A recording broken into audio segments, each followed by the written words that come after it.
Ladies and gentlemen, we are live. It's time.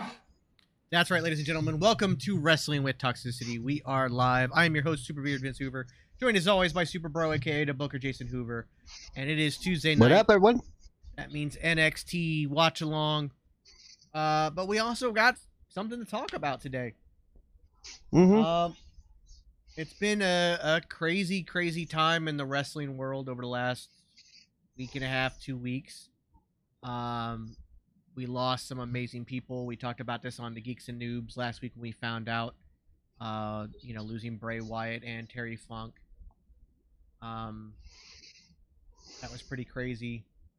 And then, AEW has supposedly the biggest wrestling event in history at All In. And it was a pretty good show. But once again, almost a year to date, we have a backstage issue that really, oh my God, Devil God is in the chat. Ladies and gentlemen, my former co-host and always a friend of the show, Devil God is in the chat. What up, buddy? What's going on? NXT's getting started, by the way, and it looks like they're starting with the NXT Women's Championship match. By the way, they could have had any of the other women win this. I really think I told you this match. is a filler match. This is a filler match. One of the reasons it's going on first, because something will come out of it. Somebody's gonna come out, and probably after the match and go after Tiffany or something. But yeah. Oh, it's been all right. We survived the hurricane last week. And kind of like the topic that we're going to be talking about while we're watching NXT, the hurricane was a big blowhard that really ended up being nothing at all. Yeah. And so the topic I want to talk about is, why is Wrestletok so toxic? Why is the IWC so toxic? And one of the most toxic fandoms out there. We know that every fandom has their problems. Star Wars is one of the worst, but comic book movies, the whole nine, we know about the Snyder cult and all that stuff. But why is it that Wrestletok is so damn toxic? And I think I kind of figured it out. We hear a lot of people talk about how kayfabe is dead in the wrestling world, but I don't think in the IWC they know that it's not real. And they try to bring all this drama into their lives and live what they think is the reality of pro wrestling, and not the truth that sports entertainment is just that, entertainment. Right. The discourse that's been going on over CM Punk being fired has been hilarious, to say the least, because there's so many people talking out of their asses as if they were there, as if they know the gentleman involved. On both sides of the coin, the people who hate CM Punk and the people who hate the Elite and are blaming them for all of this. There are people literally just talking out of their ass. There are people who think it's a big conspiracy or it's a big work. It's not. And then when you have people who have either been in the business, such as myself, or who are currently in the business, trying to tell them the truth about things in a respectful manner, and they just become the biggest assholes in the world. It's like everybody in Wrestletok. It's so bad that I don't even post takes anymore, just as memes. Exactly. I stopped posting. All I do is post clips from the shows now. I don't. Yep. All I do is repost stuff. I haven't posted anything new in a long time. I have made so many videos that I have deleted. They're not even in my drafts. I make them and then I delete them because it's not worth the drama. There are so many fake people in Wrestletok. There are so many people that think that Eddie Guerrero's theme song of Lie, Cheat, and Steal is a credo for life. They will kiss your ass to your face, stab you in the back the second you turn around. They will steal your ideas. They will cheat. They will lie. And it's just ridiculous. These people live in a fantasy world, and then they get propped up by a couple thousand followers, which means absolutely nothing. But for them, it's the biggest ego boost, and they become the CM Punk of Wrestletok somehow, and their egos become insane. And it's sad, really. Here is this form of entertainment that is athletic, it is exciting, it is interesting, it is dramatic from a storyline aspect. It is meant to entice you. But at the end of the day, it is still escapism, and it's not real. But Wrestletok decides to take everything and make their own drama, because apparently their lives are just super boring. And I'm going to put this out there, and we can talk more about this. We can dive more into the nuances of it all. But if anything I just said you take personal offense to, now keep in mind, did I mention any names whatsoever? No. So if you got heated over what I just said, it is time for you to step back, take a look in the mirror, and do a little self-reflection. Because you know you're the problem. You know you're toxic. And you need to correct yourself. There is no reason that there should be gatekeeping. There should be no reason that there should be bullying or racism or homophobia or discrimination of any kind in wrestling or any fandom for that matter. And yeah, if the shoe fits, wear them. Exactly. Exactly so. It's just, it's got to the point where it's beyond disgusting. We lost one of the greatest creative minds in pro wrestling in Bray Wyatt. Everybody came together. We had one huge asshole try to put out a hot take. That was a quick match. It was a good, decent match, but it was quick. Like, it was quick, it was hard-hitting, it was athletic, it showed the girls off, and it was good. Yeah, something's going to happen with Tiffany later on. Oh, Becky's going to be showing up today. That's right. That's right. So this was just, again, I told you Kiana James winning was literally just it's a squash match, even though Kiana got a little bit of offense in. Back to what I was saying, like, I forgot what I was saying. But Man. The reality of it is, fandoms are meant to be a collective. Oh, yeah, collective community. We all came together. Besides that one asshole decided to have a hot take that we shouldn't be sad over Bray Wyatt passing because we didn't know him, blah, blah, blah. We all rallied around. We all put that guy in his place, and we all rallied around each other while we all were upset, and, you know, many of us in tears, and it was very sad. That didn't last. That community, that camaraderie didn't last a week. Didn't last a week, and now people are all flipped out. What do you think about the rumors of Punk returning to WWE's at Survivor Series in Chicago? I don't know. I'm gonna say there's a 0.1% chance of it happening. I'm not gonna say there's no chance. I'm gonna say there's a 0.1% chance of it happening. I will always say never in the wrestling business. But I don't know. Like,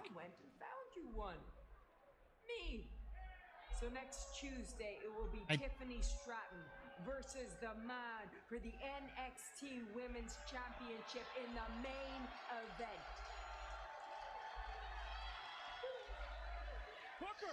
Ooh. Next week, Becky versus Tiffany. The main event too. Yeah. But again, that's also, like I said, like I knew the Kiana James thing is a filler match, really. Hello, but yeah, I don't know about Punk. I've seen many that are like, he's gonna be back at the Rumble. He's already talking to WWE. Yes, you got Survivor Series in Chicago, so that'd be a good place for him to come back. But Diving back into what I was talking about before with the whole toxic fandom, there was a particular TikToker, I won't name them, but they went on a multi-video tirade at how Punk was never the problem, he was never a cancer, and it was all the Young Bucks and Kenny Omega's fault. And they bring up the analogy, well, did you ever hear about any fights with CM Punk in WWE? First off, Yeah. yes. Second off, I use a description like this. Regardless of the size of CM Punk's ego, CM Punk was always the small fish in a big pond in WWE. He goes to AEW purely off his name and the infamy around his departure alone, and becomes a big fish in a small pond. But there is a story of him and Booker T getting into it and him backing down immediately. See, because CM Punk was still in the land of giants when he was in WWE. He was one of the smaller dudes in the roster. Mm-hmm. And these were hardened dudes. Dudes who grew up in an era where you had to fight to get a spot. Like, legit fight in the locker room to get a spot. You had to do so much. Like, people were getting stabbed. People were getting shot. Like, it was cutthroat beyond imagination. And these guys came up in that. They were the CM. So the story with Booker T is CM Punk outwardly and publicly in the backstage area declared himself the locker room leader. The only people that actually believed he was a locker room leader were the rookies, the newest people that were coming in. But it did not sit well with the veterans, Booker T being one of them. And Booker T, taking offense to him calling himself a locker room leader and trying to push his weight in the locker room, took his trash, took a whole, I mean, it was like a hamper, the small trash cans, like this big, Mm-hmm. dumped it all right in front of Punk, and then said, "Do something, leader." And Punk sat there and took it. Why? Because Booker T would have beat the shit out of him. Mm-hmm. Oh, what about Ryback? He was talking all that shit about Ryback, but they never got in a fight. They handled it. No, they didn't. Ryback confronted CM Punk. CM Punk backed down. You're talking about a time when guys like Chris Jericho would go after Brock Lesnar for because he thought he wronged Randy Orton. Mm-hmm. True CM story. Punk. So again, somebody who saw him in that locker room and then sees him again in AEW and flat out tells him to his face, "You are a locker room cancer. How are you taking anybody else's side?" I have shared a locker room with CM Punk way back in the day. We're talking like as he's starting out in Ring of Honor days. And that man thought he walked on water then. It only got bigger. And you're talking about him going to AEW, where he has by far the biggest contract of anybody in that locker room. Mm-hmm. Tony Khan had his head so far up CM Punk's ass, CM Punk was able to ban the head of talent relations and one of the nicest guys in the business, Christopher Daniels, from the locker room. Hey, I agree. But from now on, no more drama. How is he not a problem? No more goofing off. No problem. Tony Khan finally grew a set of balls.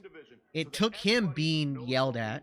Yeah, it's been a year since we've had those tag It took him being threatened. time to climb to the top of the mountain. Let's get him back, son. Let's get our title back. But he finally did what he should have done all the way a year ago, and that's fire Punk. They're already taking shots. Yeah, at least And by the way, Jack Perry still suspended indefinitely. So this isn't one-sided either. Just kidding. Just kidding. It's been a while since we've seen each other. And, I want to take the moment to thank you guys for watching And outside a few weeks ago against Schism. We I just- appreciate that. Don't mention. Listen, a Yeah, lot has changed since the last time you guys. That's something else I was going to say too. It just gets me heated because people are just ridiculous. Oh, somebody else had said, how could you fire somebody if they say they quit? CM Punk has threatened to quit multiple companies multiple times. Mm-hmm. He has threatened to quit AEW on multiple occasions. It's a blowhard tactic. By the way, Mm-hmm. CM Punk walked out at the Royal Rumble. He left WWE, right? If that's the case, then he quit, right? He quit, right? Then why are the same people in Wrestletok who are saying that, oh, well, he didn't get fired, Tony Khan's lying, he quit, are the same people that are pissed that Vince McMahon sent CM Punk his termination papers on his wedding day? He'd already quit. He can't be fired, right? That's the other problem with Wrestletok, and it's especially in Wrestletok, but it happens in comic talk, and it happens in movie talk, and book talk. It happens in all of them, but it's really bad, really, really bad in Wrestletok is the hypocrisy. And the fact that people build their entire cases on obvious logical fallacies and whataboutisms and just flat out misinformation and lies. Mm-hmm. And it's sad and disgusting. Once again, I have chosen to leave people nameless, but if you're taking offense to what I'm saying, time to go look in the mirror and do a little self-reflection, because you're the problem. I don't care if you have 10 followers, 10,000 followers, 10 million followers. You are no better than anybody else in the fandom.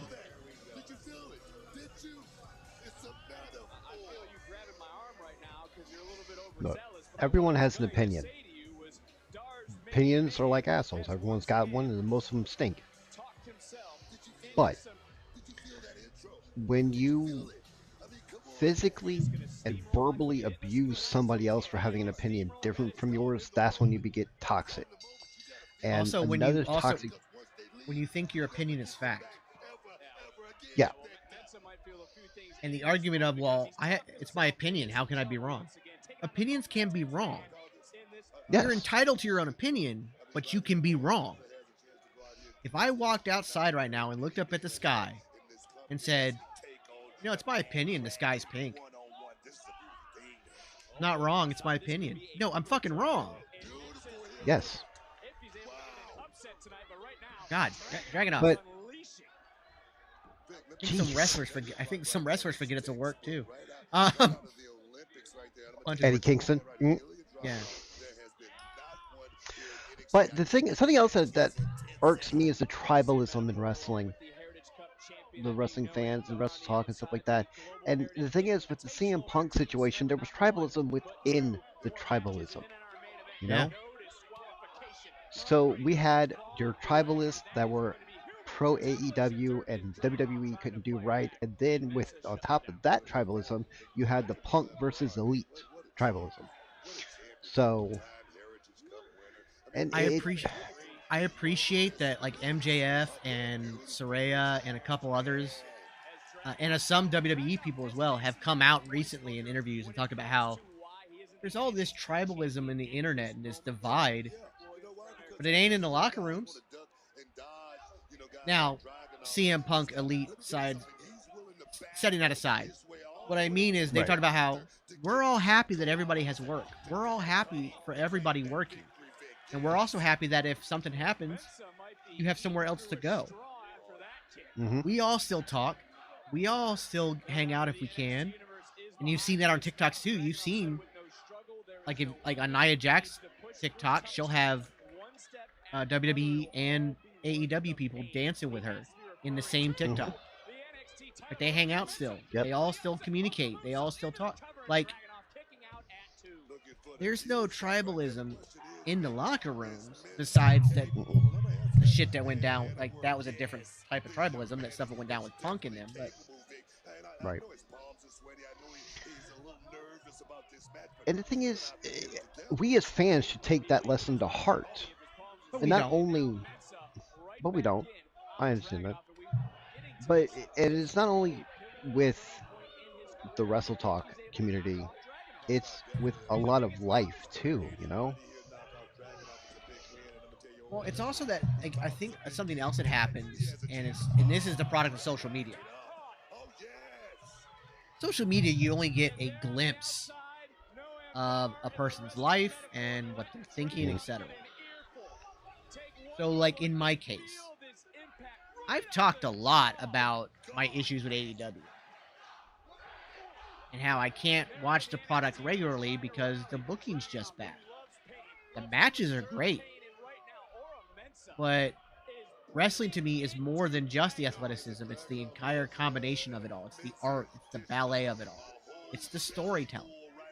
So when the booking is stupid and the storylines are awful, I have a hard time staying involved. There was a period in WWE where I stopped watching for a while because it wasn't good. You know, like it has nothing to do with the brand. It has to do with the booking. And I just like, and people will see that and be like, "Oh, you're anti AEW. You're a WWE mark." Blah blah blah blah blah. Like, no. I try to go to AEW shows when they're in town.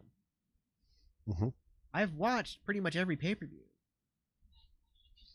I still watch the product. But my issue with AEW is the fact that I can jump on at a pay-per-view and be 100% caught up because the storylines don't have any longevity or depth to them. A 2-minute recap from the kickoff panel, and I'm good. Yeah. And that's my issue with AEW. But I still watch it, and I'm happy there's another product out there. I'm happy that so many people are getting to work and get exposed to the world. Like people like MJF, people like, you know, Orange Cassidy. Yeah. People like, you know, John Moxley getting to be himself. Getting to see Claudio in a more dominant role. You know, getting to see people like the Dark Order and the Acclaimed and, you know, the House of Black. You know, and Chris Statlander and Britt Baker and, you know, all these people, like, getting exposed to people that we otherwise wouldn't be exposed to. At the same time, when those people can't seem to get any real traction in AEW, and I'll use Brian Pillman Jr. as the example, got exposed to a bigger audience, but didn't really go anywhere. Guess who's now signing with WWE? Just did a tryout and should be joining NXT or the Performance Center, if not already, very soon. Brian Pillman. Well, he was working. Yeah, he was working out at the Performance Center before anything because when he left AEW, he went straight to the Performance Center and started like honing his craft and stuff like that. Yeah, and that is lightly veiled nepotism there. Because he hadn't had his tryout yet, but they were allowing him, you know, because of who he is. Son of Brian Pillman. But that aside, you know, people are getting tryouts. You know, and then when somebody goes to NXT or WWE and doesn't work out, but gets some exposure, they can go to AEW and get more exposure. I think Tony Storm's a great example of that. Ruby Soho. Oh, yeah. Very much so. You know, those are, you know, some people, like, although, unfortunately, my other issue with AEW is they treat their women's division worse than WWE treats theirs. Yeah.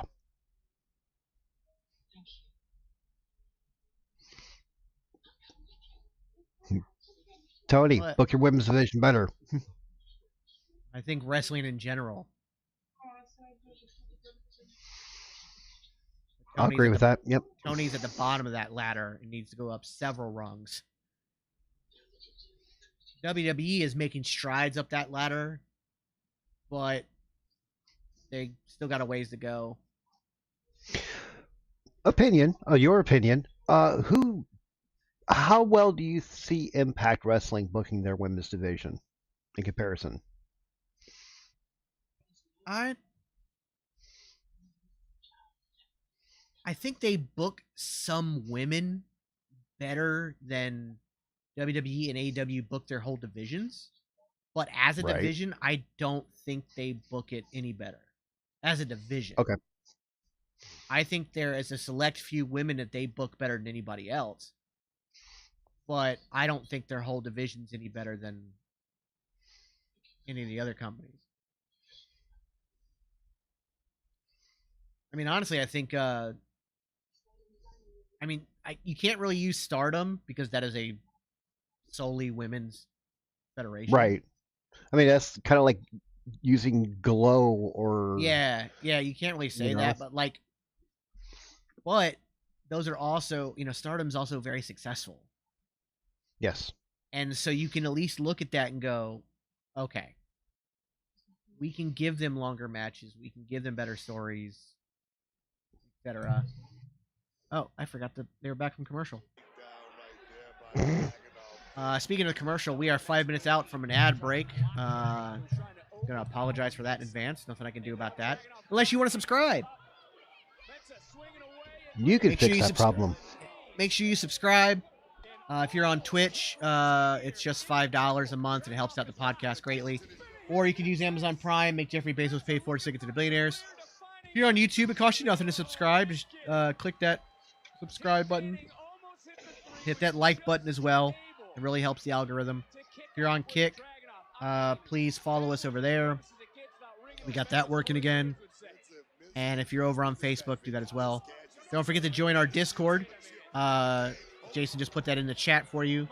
If you want to follow along with the Geeky Kitchen, there is a section for the recipes there, so you can go buy your supplies and follow along with me as we cook every Wednesday night. This week being the final week of the Supernatural cookbook before we move into Marvel next week. I'm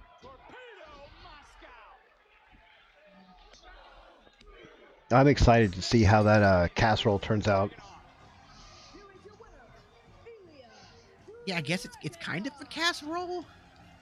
No, it says it's casserole in the recipe. Yeah, well, I know, but it's not. It is, but it's not. It's almost more like a dinner version of biscuits and gravy. Either way. But, again, not either. Like, I don't know. It's... Like I said, I want to see how that turns out. That and the pie. I'm looking forward to it. I'm not really much of a pie guy, but I am looking forward to it. I'm also not really a fan of quinoa, but that's in the salad, so we're going to go with it. Next week, we're going to be starting the Marvel cookbook. That one will be a short series because of the hurricane pushing us back a week. I got to cut a week out of Marvel, but we'll get back to that book in another series. I just got to make sure when we get to October is dedicated to the Ghostbusters cookbook, and I couldn't be more excited about that. There's some fun stuff in that book. Hey, you see the shirt? See the hat? You want it? Guess what? Yep. We've got merch. Yeah, there's merch in the store.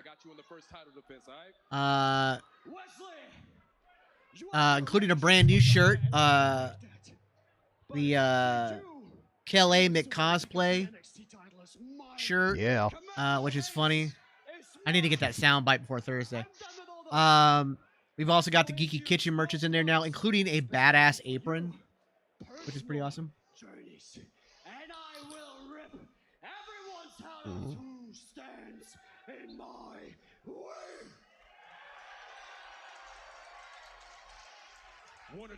You know, Dragunov's another one of those guys. It's like he takes it almost too seriously. He's just it's just British strong style. Right. I don't know if I can't tell if they're trying to make Dragunov go heel or not. I don't know, but it doesn't matter with Dragunov. The man, he will hit anybody hard. And he gave me all the advice that I needed to hear.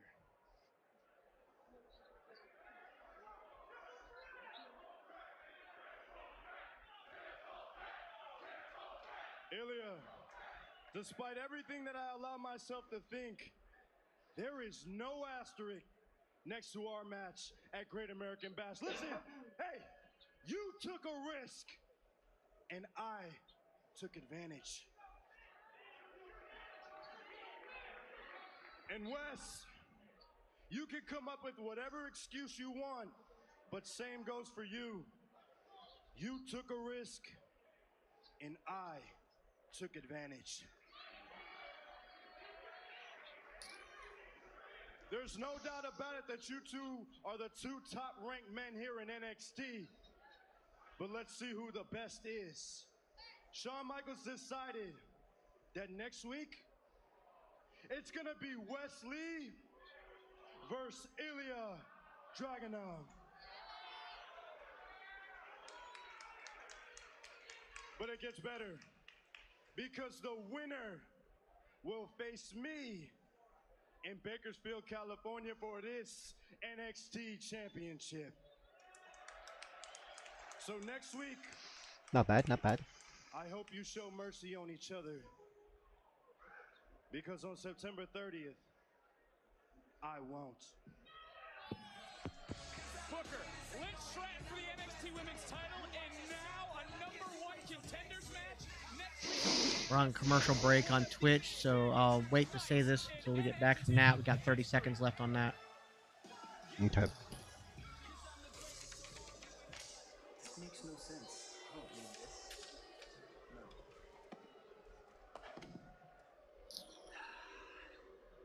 Thank you, Mommy.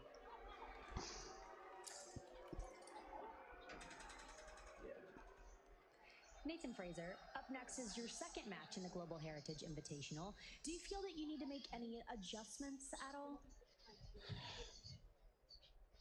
All right, let's just address the elephant in the room for a second. Apparently, I've gone viral, which, under normal circumstances would be pretty cool if I didn't, nearly take my own head off in the process. And I know what people are probably saying. They've said it my entire career. Nathan, you're going too fast. Nathan, slow down. And to that, Mackenzie, I say this: never.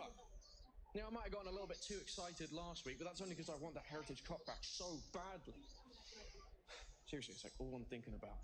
But tonight, it is literally a must-win. But I didn't get to NXT by holding back or slowing down. And I ain't about to start tonight. All right, that's me.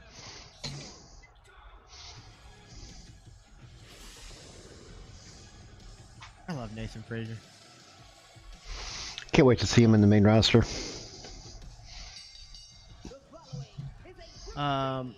Yeah. So we do have No Mercy coming up at the end of the month. We will try our best to do a watch along. That maybe we'll have some special guests, some drop in something. See how it goes. Hey, that live we did on TikTok, that was pretty fun. Yeah. What the hell? Look out, AJ! Jimmy Uso came from out of nowhere, and Solo capitalizes. This Friday, These people came to see me.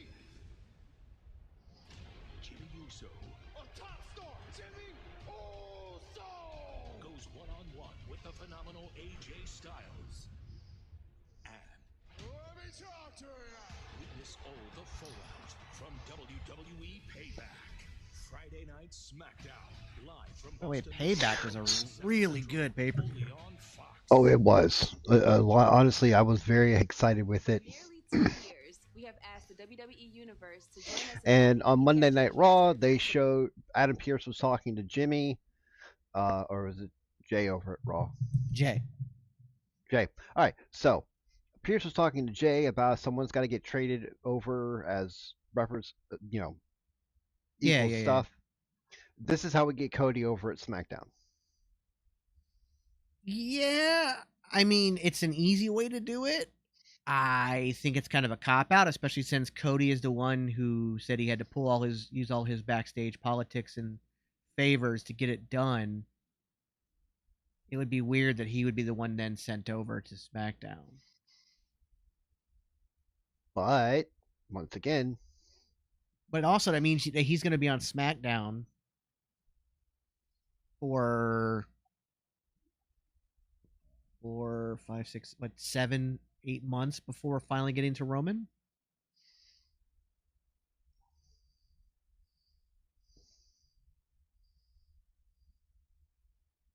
I don't know. I mean, it could happen. I don't know.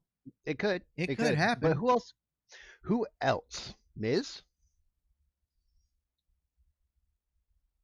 I mean, maybe. I mean, you're not going to split up the Judgment Day that way. Although Damian is being rumored. We'll see. I don't know. Was JD handing over that new briefcase? By the way, looks good. I like the way it looks. To me, it looks like a Spirit Halloween knockoff of the Money in the Bank. To me, like it looks cheap. Like I love the purple. Yeah. But it just looks cheap. It like I don't know. And instead of being toxic, I'm going to be saying you're more than welcome to have your opinion about that because I am more than welcome to have mine. Yeah, I don't know. It just didn't look like something just doesn't do it for you. You know what it is? Is that like on the green briefcase, I didn't like. Although I love green, I didn't care for that green that much on it. But I think that the lettering on it looked great and like and everything. But the silver and black lettering looks like you just printed it out and glued it on with a glue stick. Like that's my issue with it. Like it looked because like with the gold lettering on the original Money in the Bank, it contrasts better. Mm-hmm. And the gray and black of what they did, like if they'd have done like almost a chrome style silver instead of just the gray, it would look better. Whereas now it just, like I said, it looks like JD McDonough literally made that at his house. Like he got a briefcase, spray painted it purple, printed out Money in the Bank in black and white, basically. Like he ran out of color ink, so he printed that out, took a glue stick, cut it out, took a glue stick, glued it on the sides, and then found a senior bumper sticker and slapped it on each side. Which I love the senior part of it. Don't get me wrong, but yeah. Yep. Thea Hale and JC Jane. Look at you! I love it. So good. It's so cute. Look at the Jane. Yes, really her. Oh, I love this. Look here. Classic JC taking advantage of someone just because she can. Classic Gigi. Jealous of me because I'm making new friends. Go figure. And I'm sorry, but I hate to admit it, but Gigi's right. You know, this is a grown woman's division, and you're just a child struggling to swim in shark-infested waters. And there's Blair picking on someone because they're smaller and weaker than her. Yeah, you know, you want to be real careful what you say to me, Gigi. Oh, that's what we're doing. We're making threats. Now, I thought you only did that out in the Gigi, listen, I don't need you to come in here and try to stand up for me. I'm a grown woman. I can do that for myself. And honestly, if you want to come in here and act like you know me, that's ridiculous. Because you don't. I don't. But I know JC. And you don't want to be hanging around with her. I was trying to help. All right, that's enough. Don't talk to her like that. She is not a kid. I'm not a kid, and I'll prove that to you tonight. Let's go, JC. She'll prove it to you tonight. Well, look, this is typically where you would say, mind your own business. Well, look at here. Look who's learning this business. I like it. I like it a lot. To the ring by Andre Chase, representing Chase University. I also kind of like one, I like that it's pulling Thea Hale into a different direction, which I like. Although I love her as the super uber excited Chase U. I love that. But obviously you want to see growth out of her as well, so I get that. But also I like that it's actually a growth for JC Jane in that she's not trying to be Heartbreak Kid 2.0. This is it's a more subtle heel. Like it seems like she's trying to control Thea, but like when she first stopped her backstage after the match, it seemed almost genuine. Yeah. And I appreciate that. So there's layers to it and there's some more depth to it. Whether it's one, this is almost a must-win for Nathan Frazier if he still wants to have the dream of competing at No Mercy to face Noam Dar for that Heritage Cup. I agree is this, Frozen behind us? You look up there, you see Elsa? I'm working. That's what Noam Dar's dressed as right now. I'm working right now, Victor. Surprised you're not up there hanging out with him. It's like an ice lounge up there.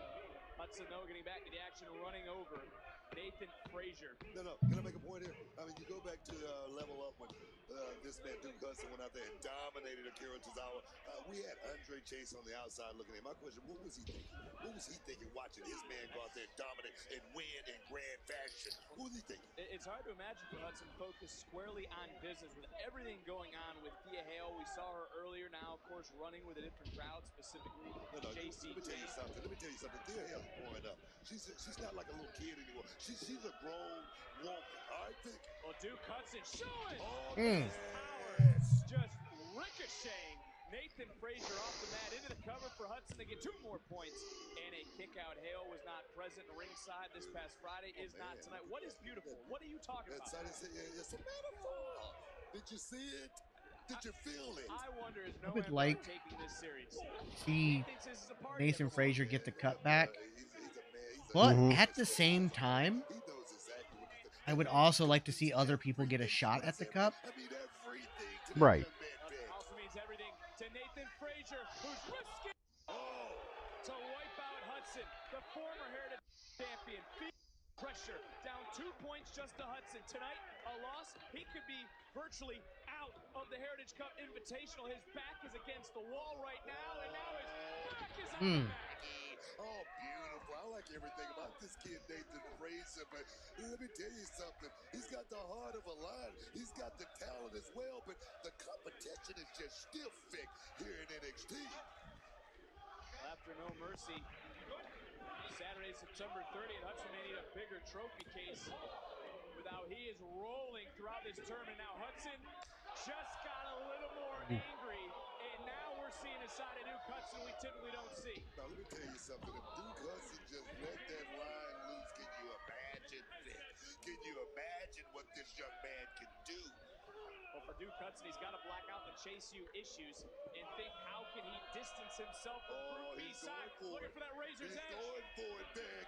Frazier trying to counter, and he does. Oh, no! Face first goes Hudson into the top. Nice counter. Yeah, it was nice. Frazier, who's been reeling a little bit, just caught Hudson in the stomach in the midsection. The win, knockout of Duke. Frazier looking for the Phoenix Splash. Got all of it. And Nathan Frazier starts to dig himself out of the rut. Wow. Nathan Frazier. What a bounce back win. I just realized my fan isn't on. I was wondering, like, man, it's kind of warm in here. Get my fan on. Okay. As we take an updated look at the standings, Joe Coffey also picking up 2 points. Level up this Friday. Coffey faces Tozawa immediately following SmackDown WWE on Peacock. And while we focus on other tournament action later tonight, let's go back to the Diamond Dojo. Movies, bro. It's crazy. All of it. We found out to actually just be a good tag team, all you have to do is just talk to one another. Now, do y'all ever talk? Do we ever talk? Yeah. My brother and I? Yeah. We talk every day. Makes sense. I mean, we went so far, though, as to fight just to get closer as a unit. Do you guys ever fight each other? My brother and I. Yeah. Have we ever fought? Yeah. Yeah, all the time growing up. What's good, boys? Not much. Hey, I don't think we've been properly introduced. I'm Lucius. Oh, that's way better. Joyous. And y'all too. Y'all just met each other a few months ago. Me and my boy been locked in since it was knee high. Let them know, Freaking. You see, unlike y'all two, we don't play games. But if we did, best believe we play to win. Now for y'all, obviously, we want the same titles y'all two want. Pero sabes qué?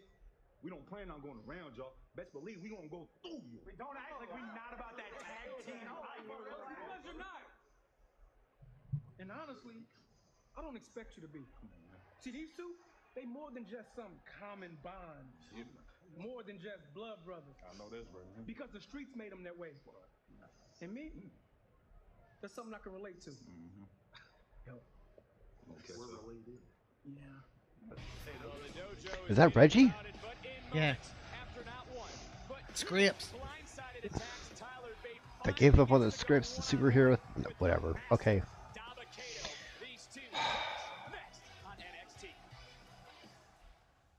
I don't know why he's suddenly from the streets, but whatever. Yeah.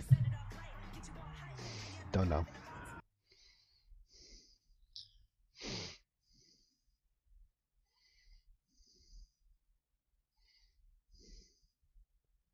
Sucks WWE's not back in Florida for quite some time. Yeah.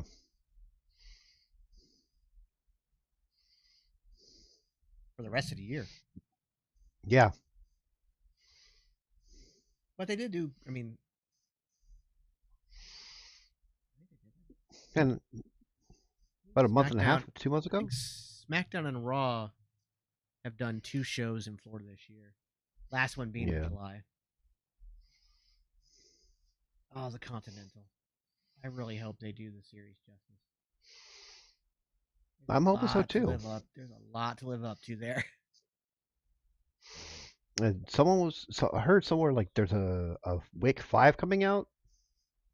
There are rumors. And I'm only going to say rumors because I haven't seen anybody say anything. Like, I know that Chad Stahelski, the director of the Wick series, has said that they've talked to Keanu about a part 5. Right. I just I don't as much as I love that series, I love it to death, and every movie has just gotten better. I feel like the ending for 4 was a very good ending for the whole series. I feel like a 5th one's gonna jump the shark.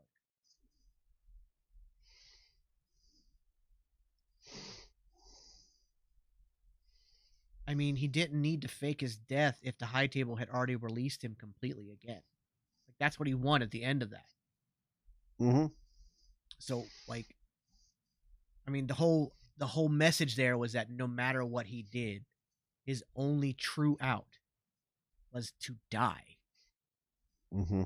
That's the message there. And he finally gets to be, in whatever afterlife you believe in, he gets to be with his wife again. Mm-hmm. And so, in the dog. So, I don't want it to be like, oh, he faked his death.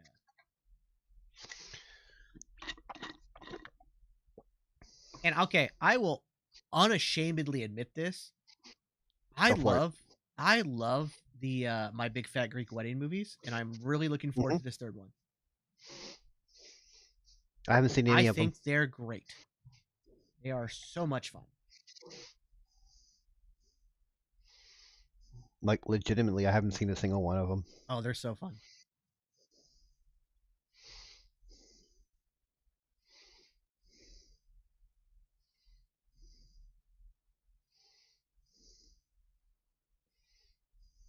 There's in a kind of crazy ensemble cast, not a bunch of huge names by any stretch, but you recognize the faces in it. And every single one of them, you'll be like, I know that person, I know that person. There's not a weak link amongst them. Oh, I don't know if you're seeing this commercial now. The Halloween competition for Food Network. No. Okay, I'm seeing Tide. That's the commercial I've got now. Mm-hmm. Halloween Baking Championship. It's not the baking one. It was the Halloween competition they had before. I don't know why I think they're calling it a baking championship because of the Great British Bake Off success. So they've kind of shifted it. But before it was you had to, you were making candies, you were making cakes, you were making pumpkin carvings, etc. It was the 1st or 2nd season of them doing that is what got me into pumpkin and watermelon carving. And I saw it, I'm like, I think I can do that. I think I can do that. And I got into it. And I did. And I went on to develop that. And I turned it into also ice carving and sugar sculptures and 3-dimensional cakes. And good times.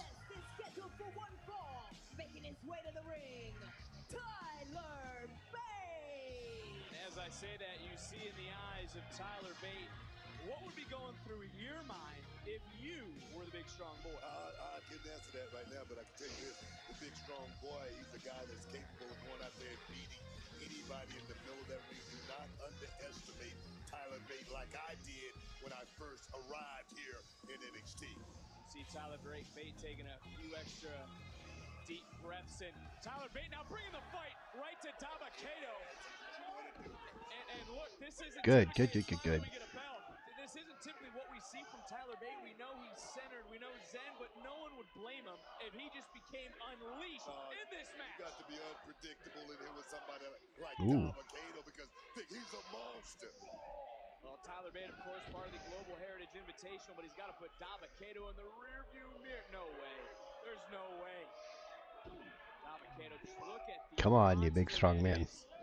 Bate able to land on his feet. He's obviously, that being Bate, gonna have the speed advantage, but speed don't matter when a size 18E goes up against your face. This matchup here can put that Heritage Cup in danger, because let me tell you, Dabba-Kato's about to Another ad break already? this young man right here, Vic. He has a history of trying to showcase his will. Said he was going to cast a shadow on all of NXT. And whoa, Booker, this just made official. You talked about business earlier. Thea Hale. And we are getting Gigi Dolan versus Thea Hale tonight. Not to mention our Good. Got the Braun Breaker versus Von Wagner in a no disqualification match. That should be interesting. Might be the only way to make Von Wagner look good. Possibly. I think he needs more. I don't know what it is. He needs to get into it. No, it's not that. I think that can be honed. His in-ring ability, it's not bad. I think he needs to get into a longer program with a veteran. Okay. I would have thought Baron Corbin would have been it, but I mean somebody like.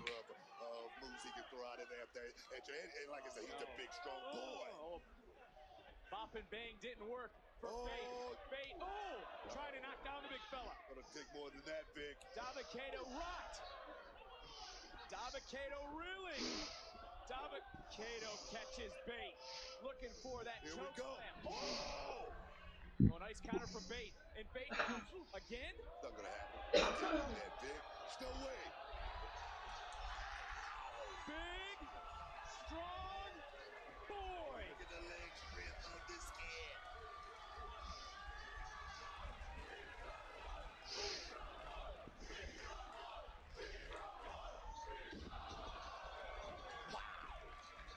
You ever see anything like that? I'm impressed, Vic. Tyler Bate now. Certainly Not bad. on this match. Now he's looking. I've been a fan of Tyler Bate for a while. I love Tyler Bate. I think he's great. Is this gonna be it? Bate into the cover. That's a massive victory for Bate. Now, Dabba-Kato needs a lot of work, but he just did something that really impresses me, and I love every second of it. He kicked out at 3.25. That whole... Yeah. It's something like Mick Foley used to do, like, when he would get pinned, he would still, like, kick his leg like he was trying to kick out, but he didn't have enough power to get his whole body and shoulder up. Am I right or am I right, Mello? Yeah, something like that. You find out your opponent for No Mercy next week, I'm about to go find out mine.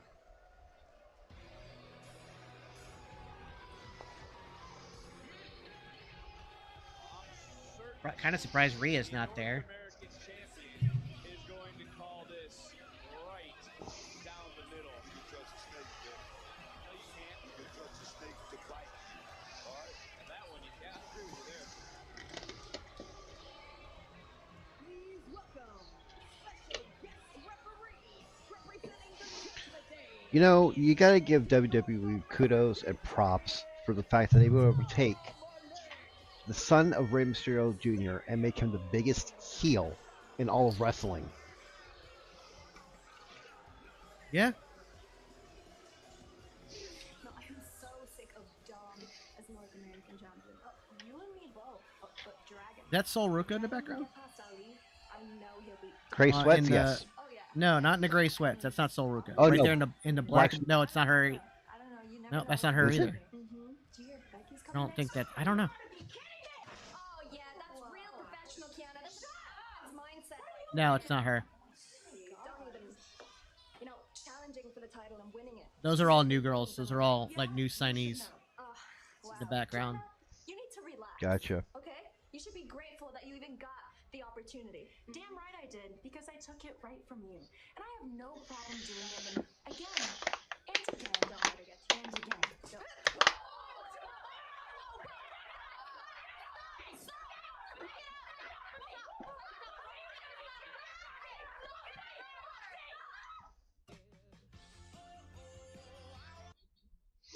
I hate to put it this way, but the colored girl that was in there kind of looked like Trinity.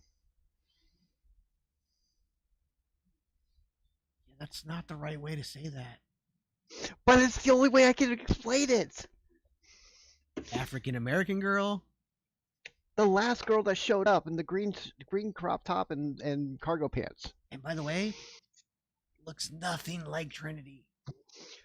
From my angle, her angle's the same as mine. Not it's really. The camera's angle. No, okay. I'm looking at. I'm on my phone watching this. Okay. I'm looking at a screen that's 8 feet away from me. Yeah. And it's not even the full screen because I've got my OBS on most of the screen. I've only got like a 8-inch picture, but it's 8 feet away from me. I would like to formally apologize if I have upset anybody with my current statement. I apologize.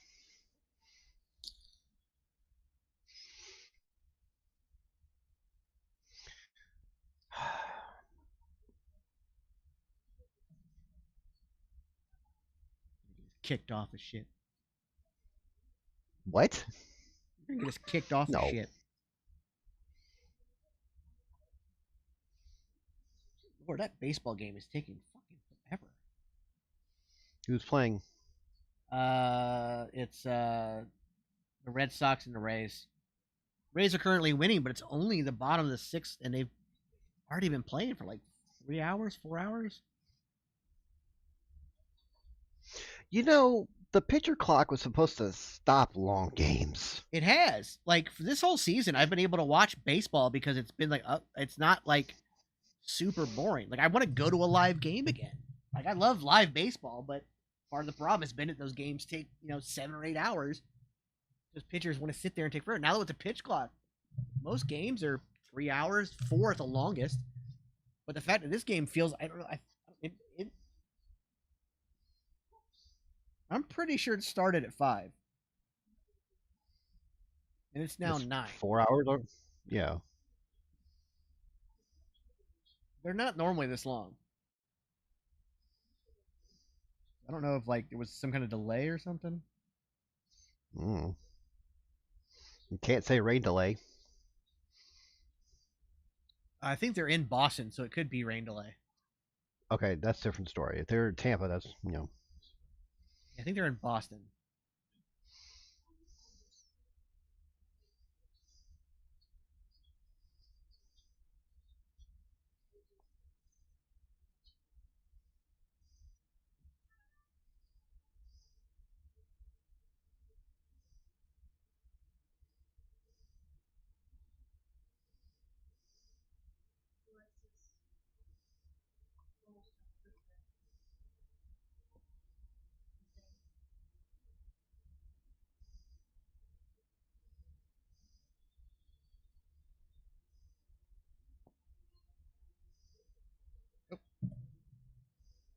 Both these guys have something to prove.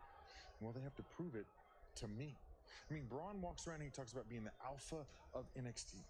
So prove it. If you want to be the alpha, you got to go out there and you got to end Vaughn's career. And then you look at Vaughn. What is this table fetish? I don't understand it.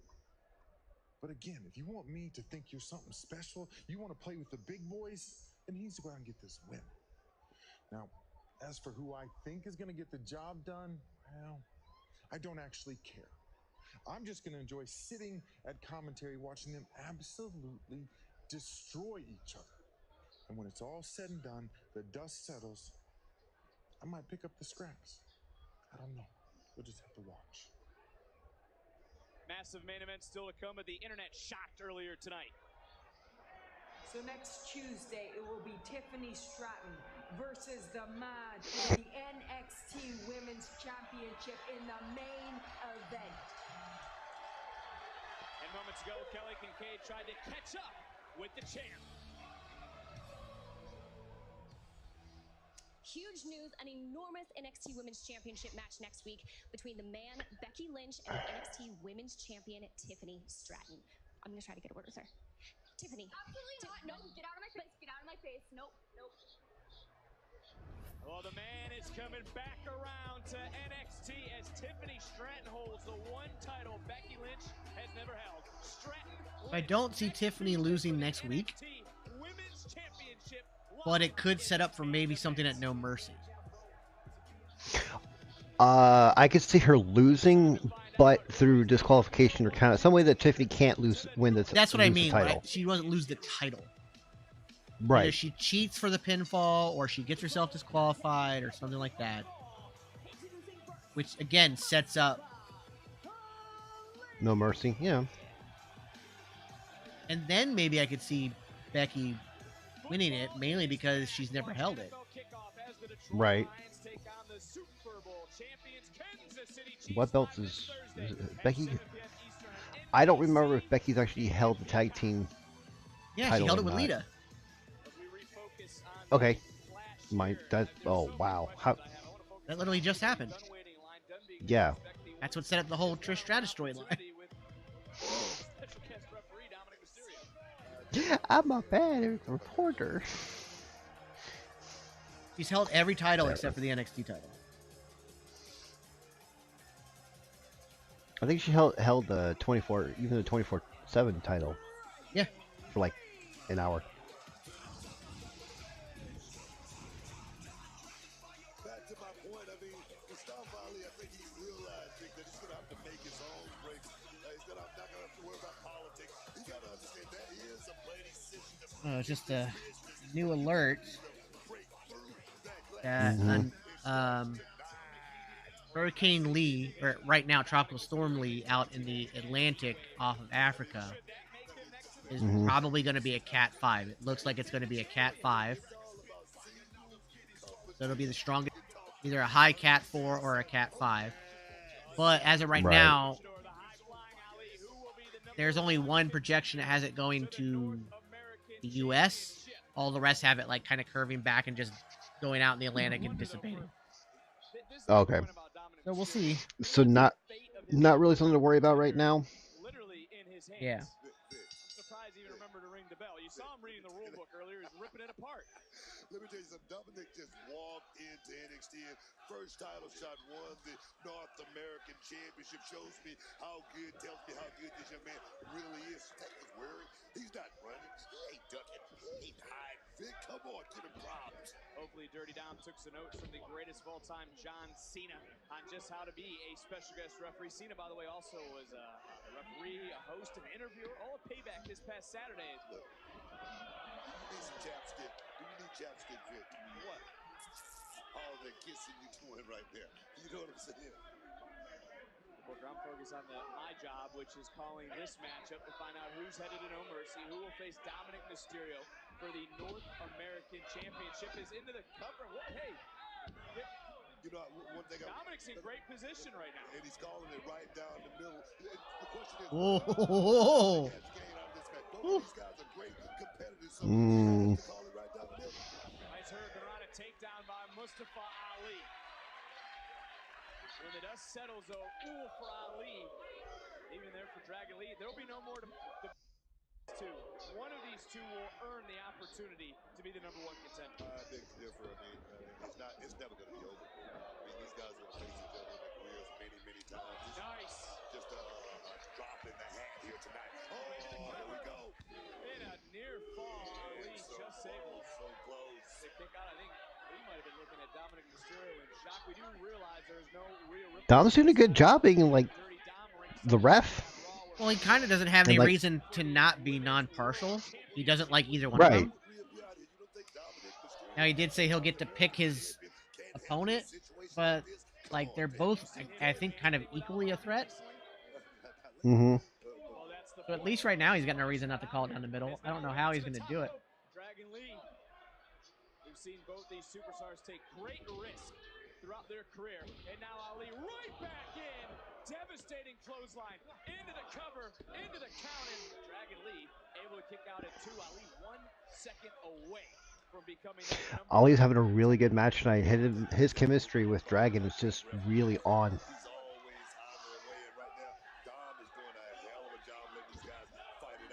Well, these two are kind of the kind of workers. It's kind of hard to have a bad match. You put them together, Yeah. it should be really, really good. Like I said, there are some workers that like they have to have chemistry with the person for it to work. Ronda Rousey's a perfect example. You look at her rookie Right. year; she was great, but then you put her in a ring with some other people and didn't have as great of a. Prime example, Liv Morgan match. Yeah, just. But then there are guys, that can, Kurt Angle, Shawn Michaels, Chad Gable, that can wrestle a broomstick and put it over. Dolph Ziggler. And Ali and Dragon Lee are both those guys. So put them together and bam. Like, let's be real. Dominic, at his point in his career, isn't going to have chemistry with everybody. Admittedly, he's doing a decent job as a ref. Yep.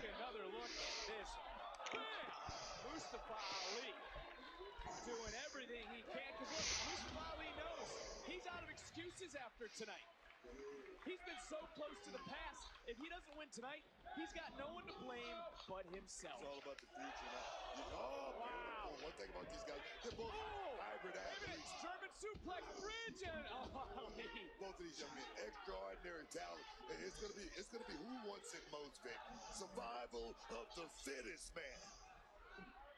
Dragon Lee right now, he is the one on top. Dragon Lee disgusted, however, with Dominic Mysterio, as is Mustafa Ali. But I got to give credit to the North American champion. He is calling this right down the middle as Ali looking for maybe a half-and-half suplex, able to turn around using the top rope as a partner. Jackhammer-esque. Another near fall. These two are changing their own game, and that's what you got to do. I wonder if Dragon and Mustafa looked at each other and says, "Okay, you got an idea? Let's go do it." Like nothing's out of the box. Well, I'm sure these guys they saw whatever time they had, and like, all right, let's put the most into it. But that's every Mustafa Ali match. And that's every Dragon Lee match. Dragon Lee had it scouted, charging in, goes up, goes around, and now showcasing that power, looking for that sit-down power bomb. Jesus Christ. It's like a last ride Batista bomb. It really is. It's a last ride, but with the sit-down of a Batista bomb.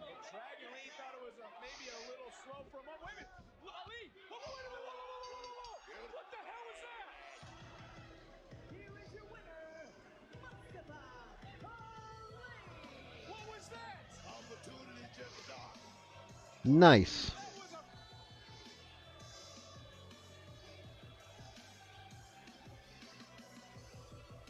Take another look. Is that a fast count? Yeah.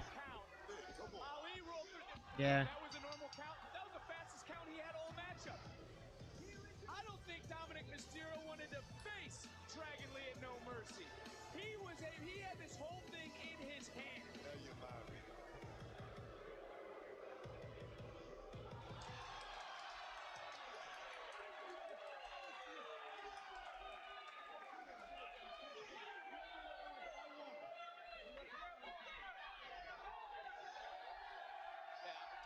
Mustafa Ali didn't want to win that way. Didn't want this quote-unquote handed to him. He wanted fair competition. Discord just let me know that we're live. Really? Yeah. They let me know. They let me know we were live when We're an hour in. Yeah. Hour 15. An hour left. I came for comfort. conversation. Okay. What's up? I meant every word last week. Like you're way more than just an entertainer. Well, I appreciate that. But why would you lie to your best friend? I'm not tracking what you're saying. You said to Carmelo Hayes last week that he could beat me. Yeah, I said that. Melo beat you before. And if you beat Wes, if you beat Wes next week, Melo will beat you again at No Mercy. Trick, are you sure about this? Hey, look, dog. You barking up the wrong tree with all this nonsense, right? Oh, we both know that I'm not barking anything but the truth. You have 1 week to think about it, because after I beat Wesley, you can either keep lying to your best friend, or you can keep lying to yourself.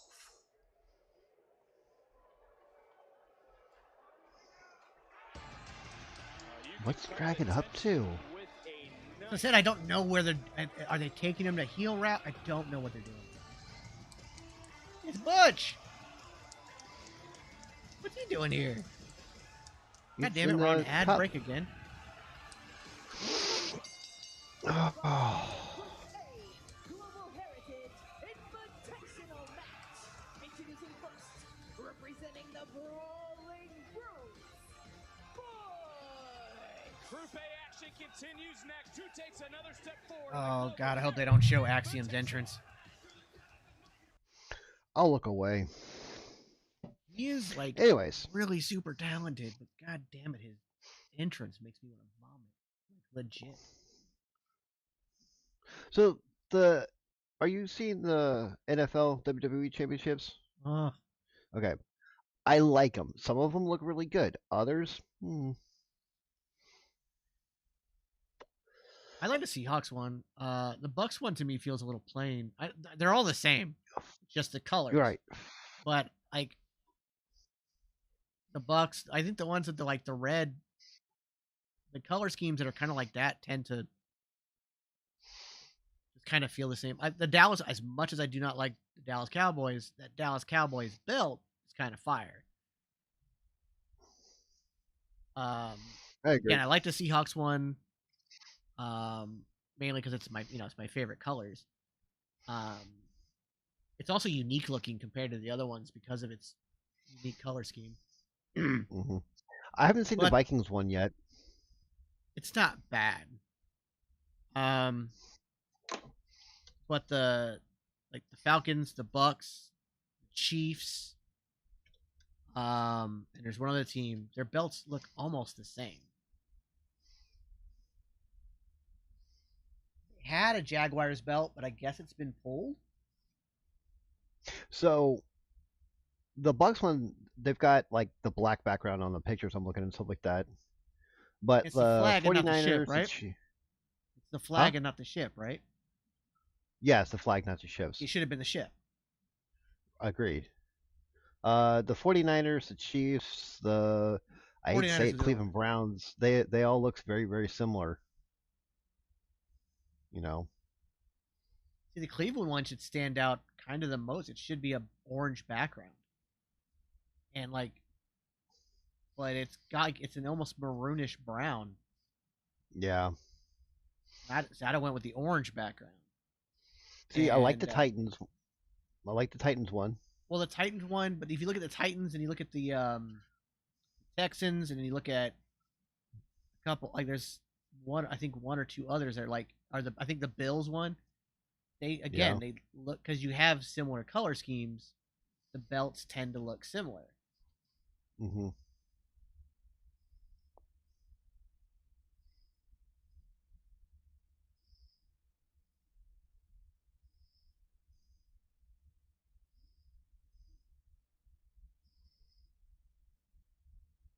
The Jaguars one wasn't bad either.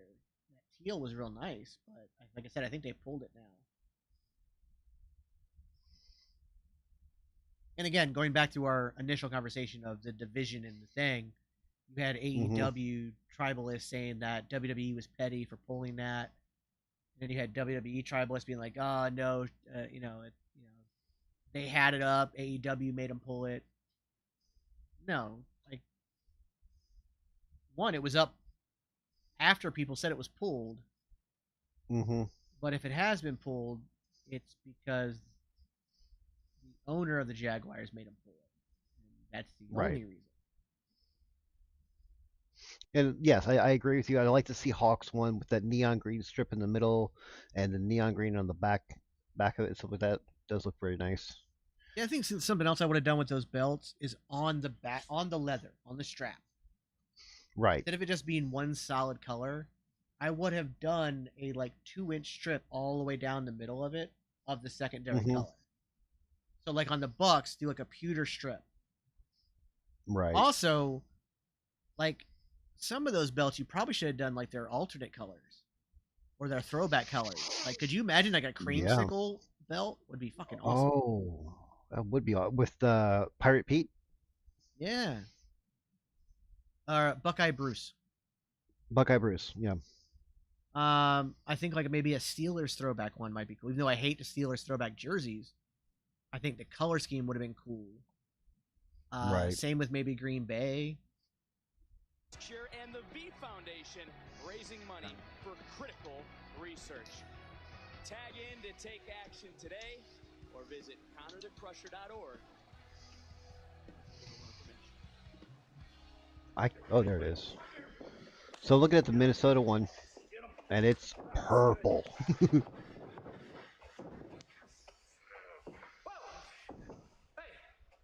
do you think you're doing here? I'm just here to do my job. Your job. I'm here to do your job. That's rich. You sure you wouldn't rather be hanging around with your little cowboy buckaroo buddies, Briggs and Jensen? Did you really think that we weren't gonna find out? Yeehaw! Thank you, Miss Valiant.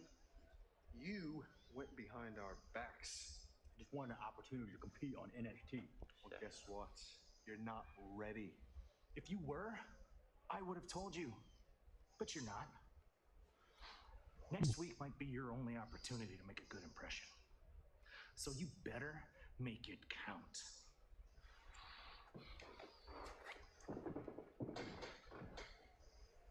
Oh, I will.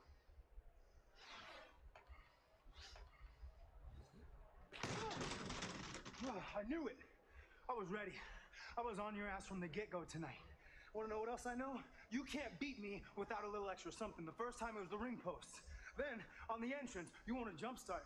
Then you had to bring out your belt. Then it was your belt. I don't know how or when or where we're going to settle this, but Dijak, you need to know.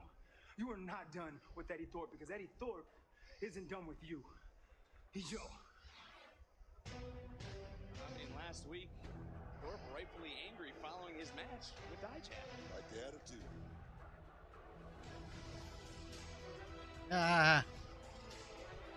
Everyone, look away! Look away!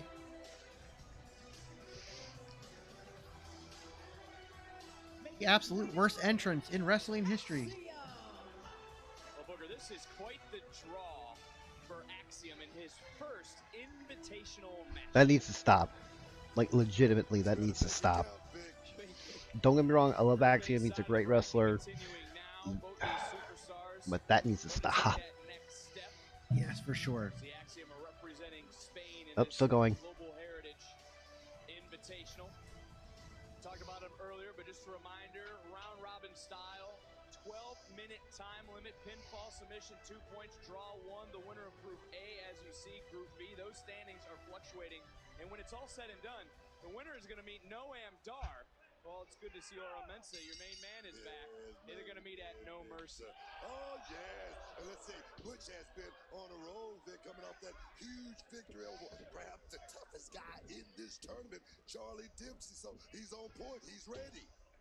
A little feeling out process between these two. Axiom looking for that submission, and Butch wisely getting to the bottom rope. And, you know, I want to give credit to those around us putting our announce desk back together. If you were I'll be worried, right back. Candy was unharmed, just so you know. The same can't be Okey-dokey. said during our main event still to come. No disqualification. Braun Von Wagner has said there is a table reserved for one in our main event tonight. It's going to be good, Vic. It's going to be real good. I can't wait. Carnage, mayhem. Oh, yes. Massive main event still to come, but right now it is all about the Global Heritage Invitational. And is there any sort of advantage maybe for Butch in this match of having already competed, trying to bend back the digits of Axiom and gain a submission victory, which would give him another 2 points? I don't think that's why he has an advantage, Vic. I think he has an advantage because he's what I call a precision tactician. He's the guy that can go out there and get it done in so many different ways. So, yes, he may have the advantage because he's that good. This tournament bringing out the best, of course, Butch from Friday Night SmackDown, Tozawa from Monday Night Raw. And speaking of Raw, we want to give congratulations to Gunther, who became the longest reigning Intercontinental Champion, surpassing the Honky Tonk Man last night. Big ups. You got to give it to the ring general, Gunther. Oh, yes. I love it, man. Gable did not win the title, but put his name on the map. And one of these two superstars hoping to put their name on that Heritage Cup if they can get through Group B, if they can be the one standing tall at the end of the Invitational and headed to Bakersfield, California. Hell of a draw right here for Axiom. Like I said, I mean, this young man Butch, I mean, he's like the Joker. Yeah, and Axiom pulled him from the bottom of the deck. Not good, man. It's a great point you bring up because Butch in his career has had some success in tournaments here in the WWE. No, Butch is a young man that's just looking and waiting for that moment and being under the expert tutelage of one Sheamus and those Celtic Warrior workouts. Oh, yes, he's ready. Oh, bad. The question for Butch is, what has he learned throughout all of the tournaments he has been in? Those that he has come up just short, and you wonder if he continues to think about those moments as he's trying to wear down Axiom in this matchup. And there's Axiom coming right back in. Oh, and just dropping Butch. And we talk about the advantage. Is there any sort of advantage for Axiom, who's competing just for the first time? He's been able to see this field play out. Got dripped right there. Whoa! Beautiful, beautiful drip right there by Butch. But let me tell you something. Axiom, he learned a whole lot hanging with scripts. That's where he definitely learned a whole lot. That you don't want to be walking in the hood too late at night. That's what he learned. Bam! What did he learn there? That's the hood. From a stiff clothesline from Butch. And I'm glad you bring up scripts because I don't believe Axiom has been the same since scripts left him. No, Script pulled one on him, and it was a big one at the wrong time because he had momentum, Vic. Little X-Plex from Butch, who's in the driver's seat now, sets his target on Axiom, charging right in and right into the ribs. That was gnarly right there, Vic. Driving the air out of the lungs of Axiom, and now a little bit more pressure, a little bit more pain. Oh! Does not want to get disqualified, does Butch, who is going to gain the advantage, who's going to earn some points in the Global Heritage Invitational. Butch is just dissecting. And come on.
I'm back.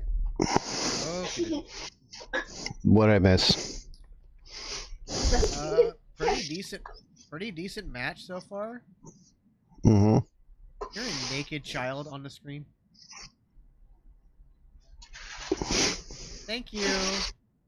Thank you.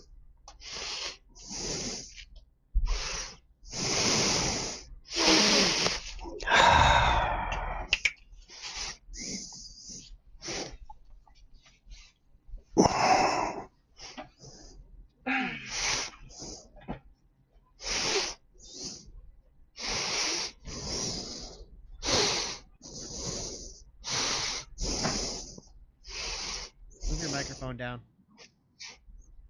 What? Move your microphone down. You're breathing into it. Okay.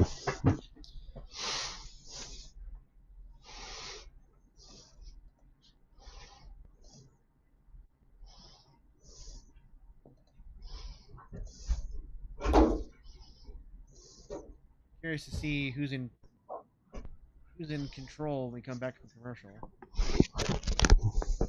Because going into commercial, Butch was absolutely 1,000% in control. See if that continues. We'll see.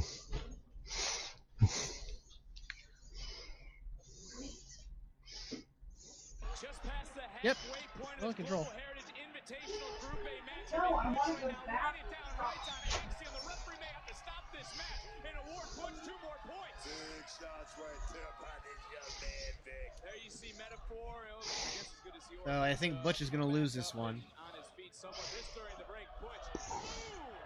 Hanging on the line. Was not able to put this matchup away. Butch has been in the driver's seat throughout this matchup. Those shots, Vic. Those shots, if they don't put him to sleep, they might just wake him up. No, for Butch, it's the same level as Hudson was earlier when we talked about he has a chance to pull away slightly. He earned 2 points last week. He earned 2 more. Here tonight is the clock continuing to tick with another slam. Yeah, but I'm telling you right now, this young man Axel, you don't want to get too far down, man. You get too far down in a tournament like this, you're out. You're out, man. Axiom toss for Nathan Frazier earned 2 points earlier tonight in Group Freak, and Axiom do the same. Nice right kick right on the front of the jaw. Talk about Global Heritage Invitational tonight. It will continue on Level Up this Friday, immediately following SmackDown. WWE on Peacock. Joe Coffey taking on Tozawa. The flex wasn't perfect, and a kick out by Butch. Ooh, that was I like how Butch grabbed his boot. Well, he didn't just kick out. He hurt his hand. Incredibly innovative version of a kick out. Mm-hmm. No, this young man Axel, Vic, he has all the talent in the world. I always say he just has to be in the right place at the right time. Is this his time? Oh, no. Oh, no. Is he going to get put to sleep? Butch raining down knees. Axiom trying to navigate his way to the bottom rope. It does. Referee having to break the hold. It was raining down elbows, not knees. Axiom, though, does look into it right now. Another cover. Ooh. That's a little insult to injury, was it not? That was a big shot right there. I'm going to tell you right now, this young man, he don't mind getting dirty. That's what I like about Butch. Oh, Axiom owed Butch money? That's what it looks like. Jesus Christ. For that knockout, but look at Axiom. Axiom not going to stay down. He's going to continue to fight. He's going to continue to swing away, trying to roll through, looking for a submission of his own book. Oh, he's got it almost locked in, Vic. Rotate, shoulders down, Butch rolls through. Beautiful reversal there by Butch. And Butch now trying to bend back, shoulders down, shoulders up. Nice job by the official. Axiom getting pulled right back up. This has been non-stop action, but a snap German might have just snapped the door shut. Man. Oh, yeah. Crunch. I love it. This is a fight, Vic. I don't know if you saw it, but Noam Dar is smiling right now. Time limit warning. There are 2 minutes remaining in the match. One of them or both of them said something about each other's moms. Got to have. Oh! That could have been a pivotal moment. Oh. Closing moment. Oh, and Butch almost getting 2 more points. But now, think about it. These two know about what, 90 seconds in ticking? Less than 2 minutes.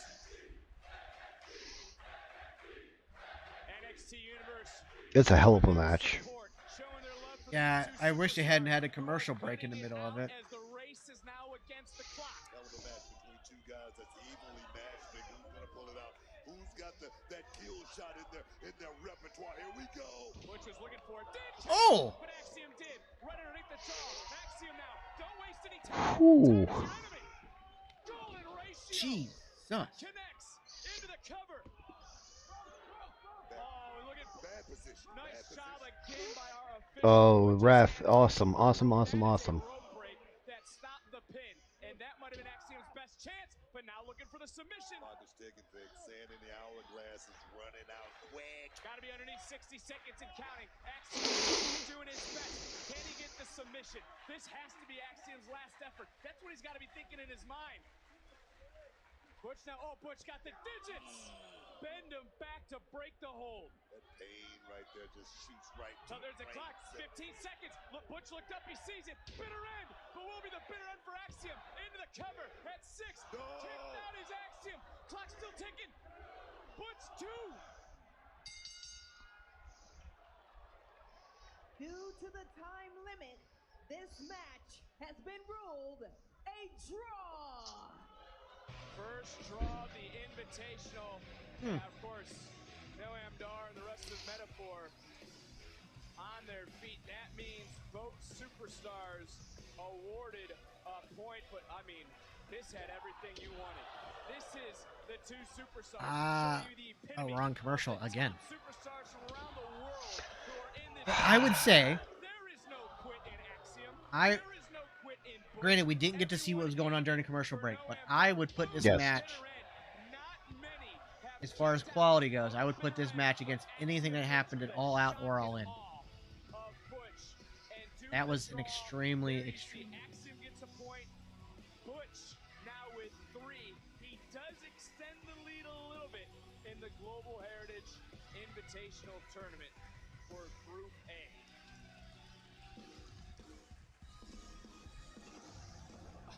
We saw him earlier, but one man we have not seen in the Global Heritage Invitational yet is Tyler Bate.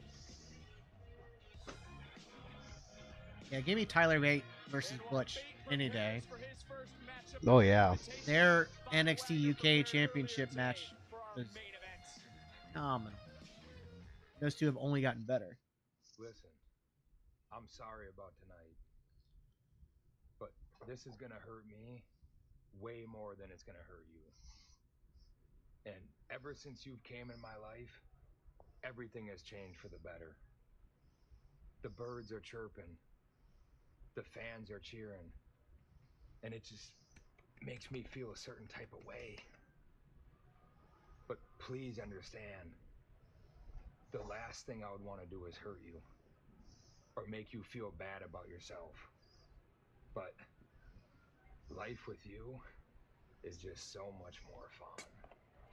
Vaughn, you ready for Breaker? Hell yeah, Stone. Breaker's gonna get his ass tabled tonight. No disqualification. Main event still to come live. Okay, so about that promo thing I mentioned earlier, maybe a little more work. Yeah.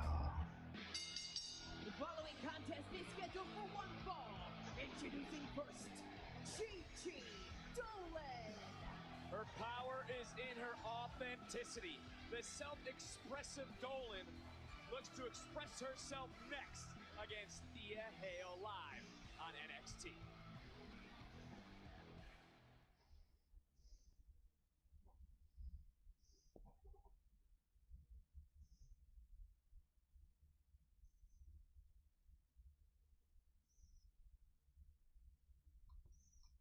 You're milking the ever-loving shit out of this Chucky.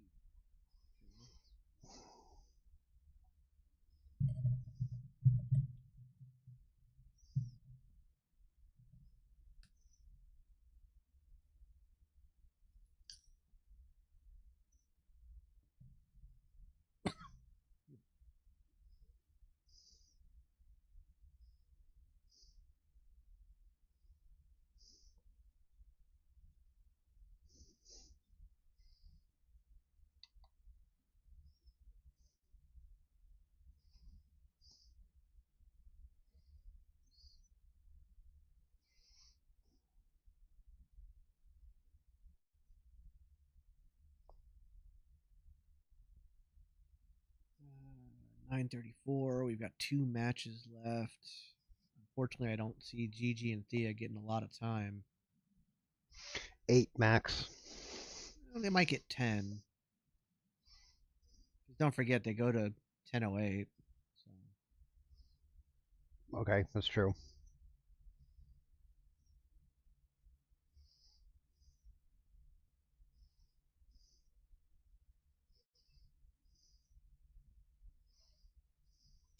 While it's on commercial before the match starts, I gotta pee. Be right back. Go for it.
Folks, as we take a break here, just a reminder that tomorrow at 7 Eastern, I believe, it's the Geeky Kitchen. And at 7 on Thursday is our pilot show, the Geek and Noobs. So, come, check it out, follow us. It's amazing, good stuff.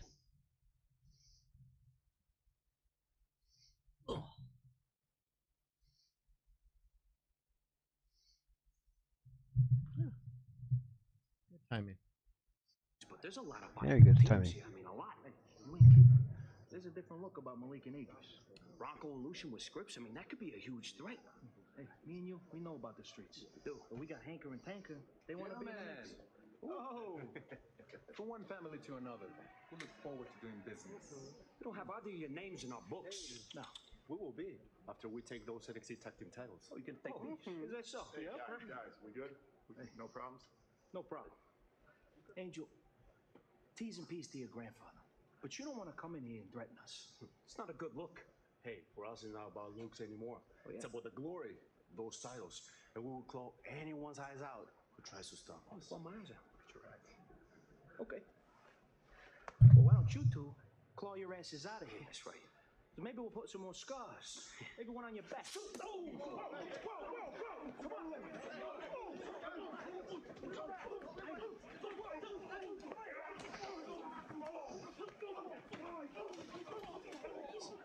The Diamond Dojo has been chaotic all night.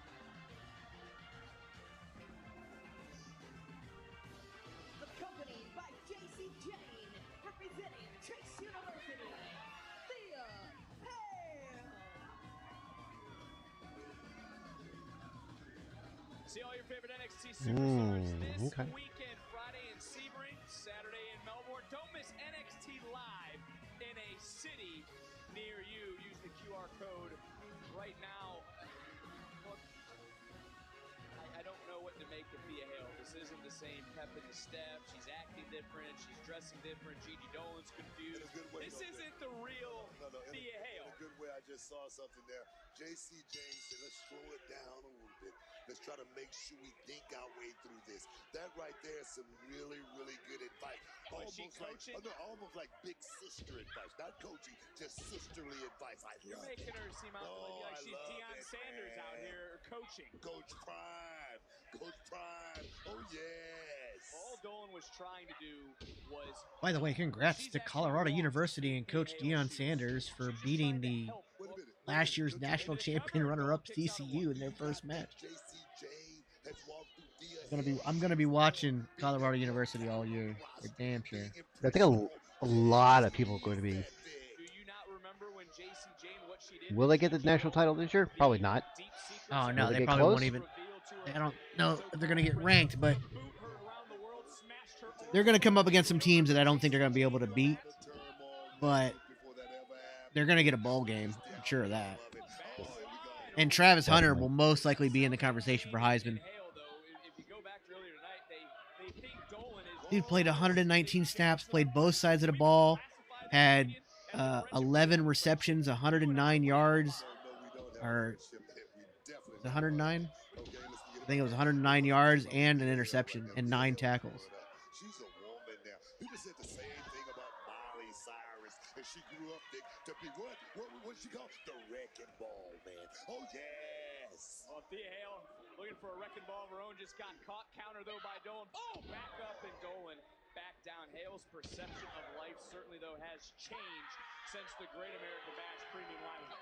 Look at Thea Hale. I mean, her timing is a whole lot better tonight. Her pacing, spacing, everything's a whole lot better tonight from my disposition. I feel bad for Chase U. Everything that Duke Hudson is thinking about, everything Chase is thinking about. Come on, Vic. Dolan now into the cover, off the kick, hook of the leg, and no.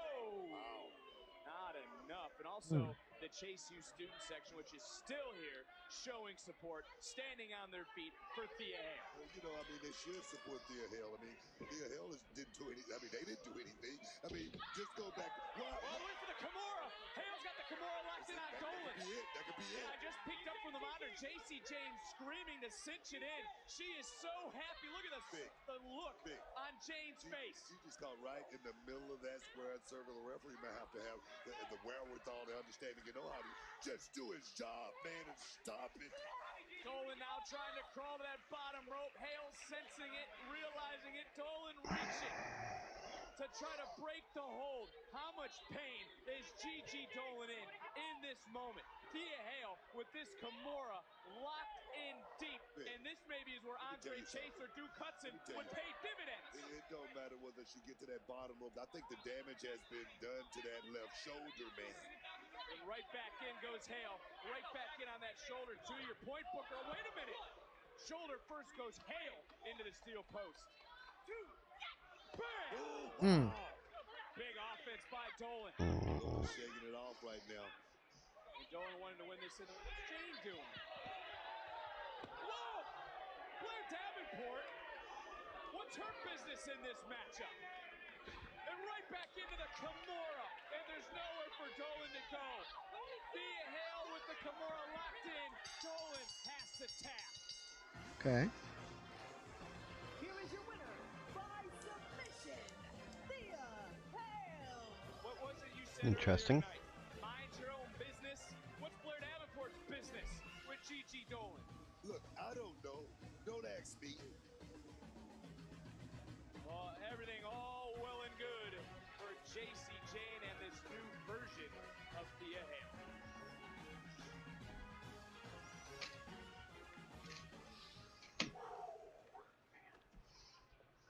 Guys, I was only gone for a few minutes. Are you guys okay? Never been better. Man, it feels good to be back.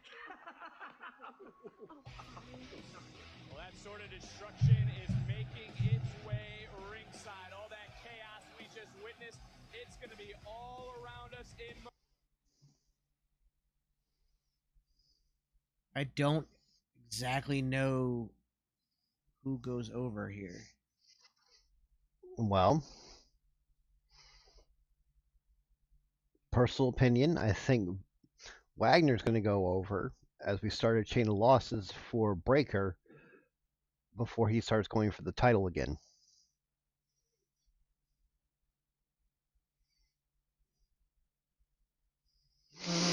Personal opinion, though. No, I just don't. I can't quite see where they're going with either one of them right now. And I think that's why I can't figure it out.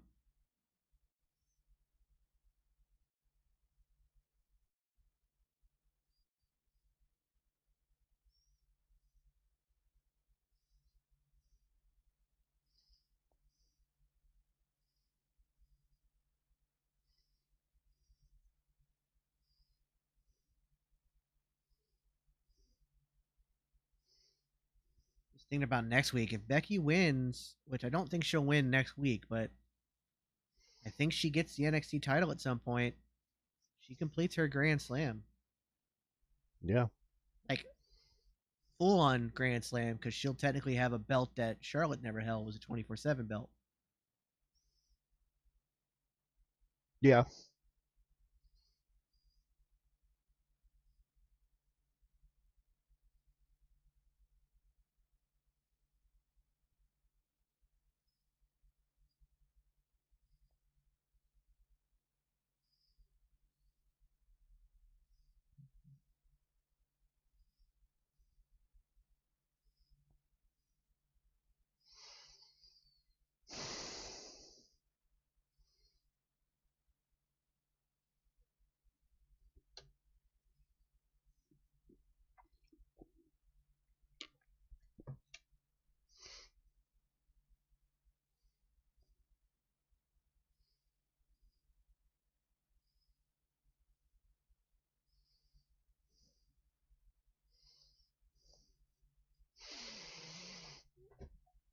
Oh, anybody in the chat got any questions? I don't care which chat, Kick, YouTube, or Twitch.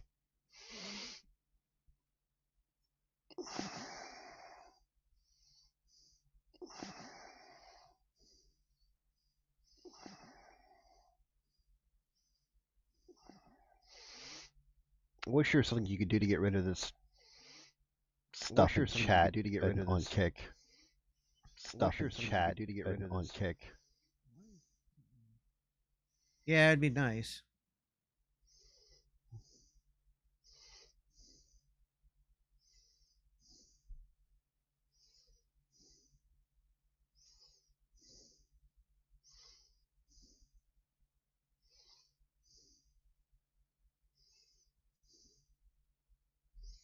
I don't know why it does that, but because also apparently that person isn't even with Kick anymore. Like the person that was doing those messages, apparently they were doing them erroneously. Like they were like, I don't know if it was like a power play or something, but whatever.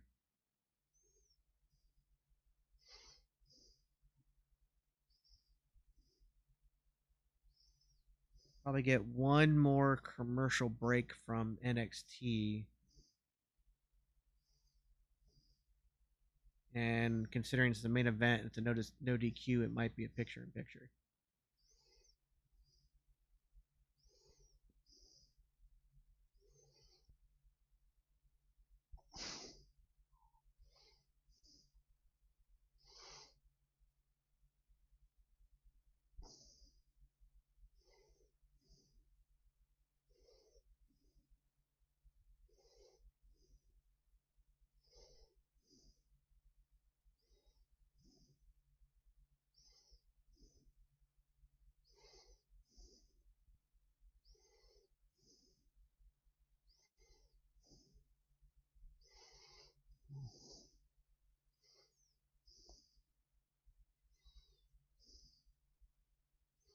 What's next for LA Knight?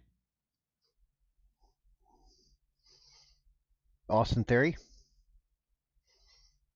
Maybe? Been crazy anyway, so. Yeah, but I'm just so frustrated about the loss last week. I know exactly how it is. You watch the match 1,000 times. Yes. Obsess over every tiny little mistake. Yes. But look, it's only what, your 4th match? Mm-hmm. You can't get that down on yourself. Hey, ladies. Hey. Hi. Lyra, what are you doing here? Excuse me? Yeah.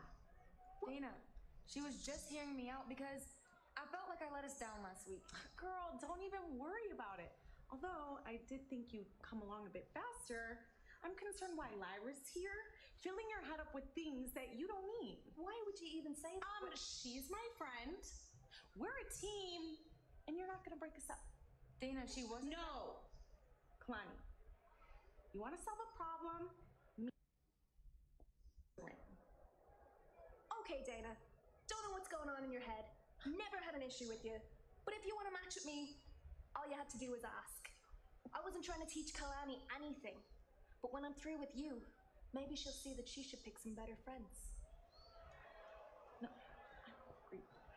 Well, the internet was shocked earlier tonight. Becky is coming back. Okay. Yeah. Women's champion finally spoke about the I don't know why the sudden let's make Dana Brooke a heel again. I bet you're all dying to know, right?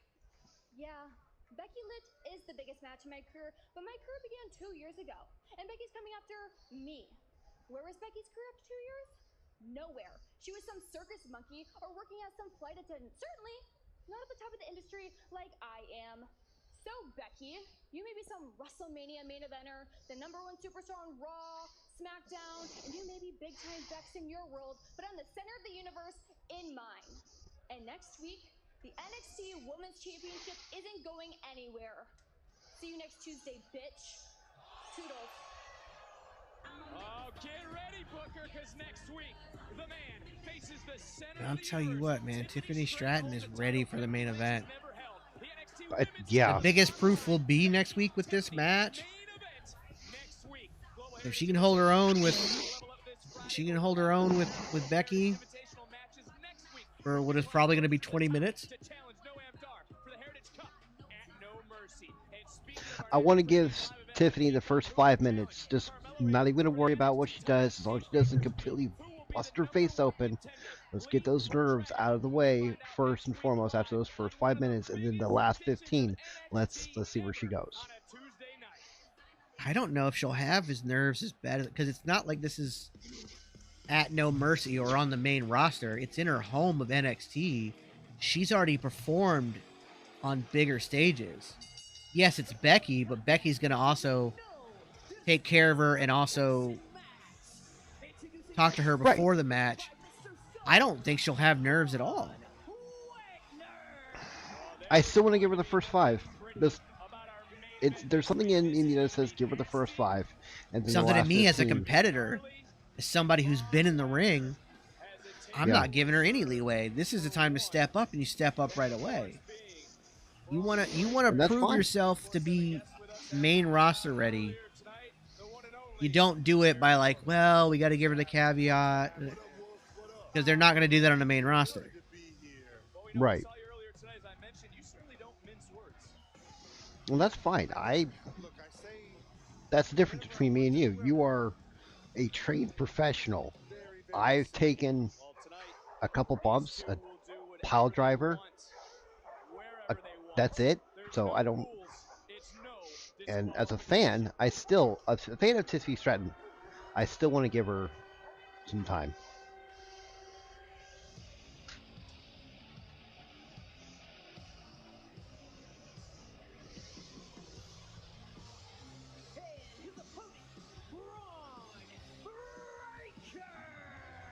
Braun Breaker believes he is the head honcho of the locker room. That's something you've talked about, Baron. When you take a look at the locker room now, compared to when you were first in NXT, what do you think of these two superstars they prepare for this main event? I mean, they would have been nobodies in our locker room. What we did in NXT when I was here, when you had Finn Balor, you had Seth Rollins, Shinsuke Nakamura, you had Kevin Owens. We put this on the map. We took it to Brooklyn. We sold out Brooklyn. You understand? That's what we did. What have they done to elevate it? Let's see what they do tonight. I mean, they're going to hit each other with everything in this arena, but, does that make them somebody yet? I understand your sentiment and your attitude there, but I gotta say that this man Braun Breaker, he's finding himself. It's all about that journey, the destiny, the legacy of Braun Breaker. You know what I always say, Vic?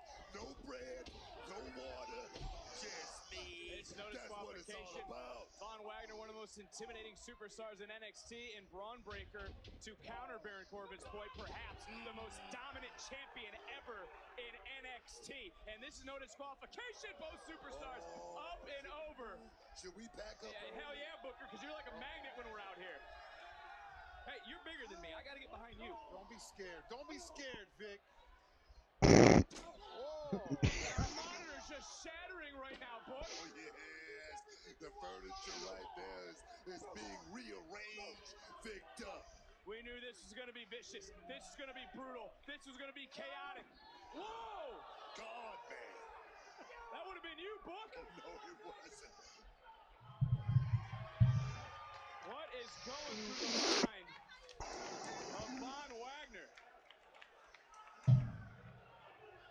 Wagner just measuring Breaker. Von Wagner has had all week to think about what he wanted to do to Braun Breaker. All week.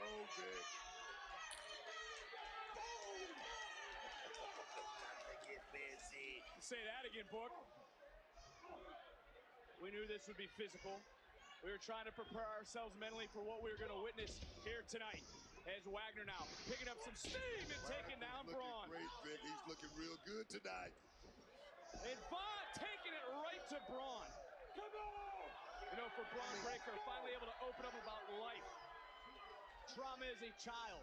What, are you impressed finally, Baron? No, I'm enjoying it. I'm enjoying watching them kick the living crap out of each other. That's what I want to see. That's why I'm sitting at this table.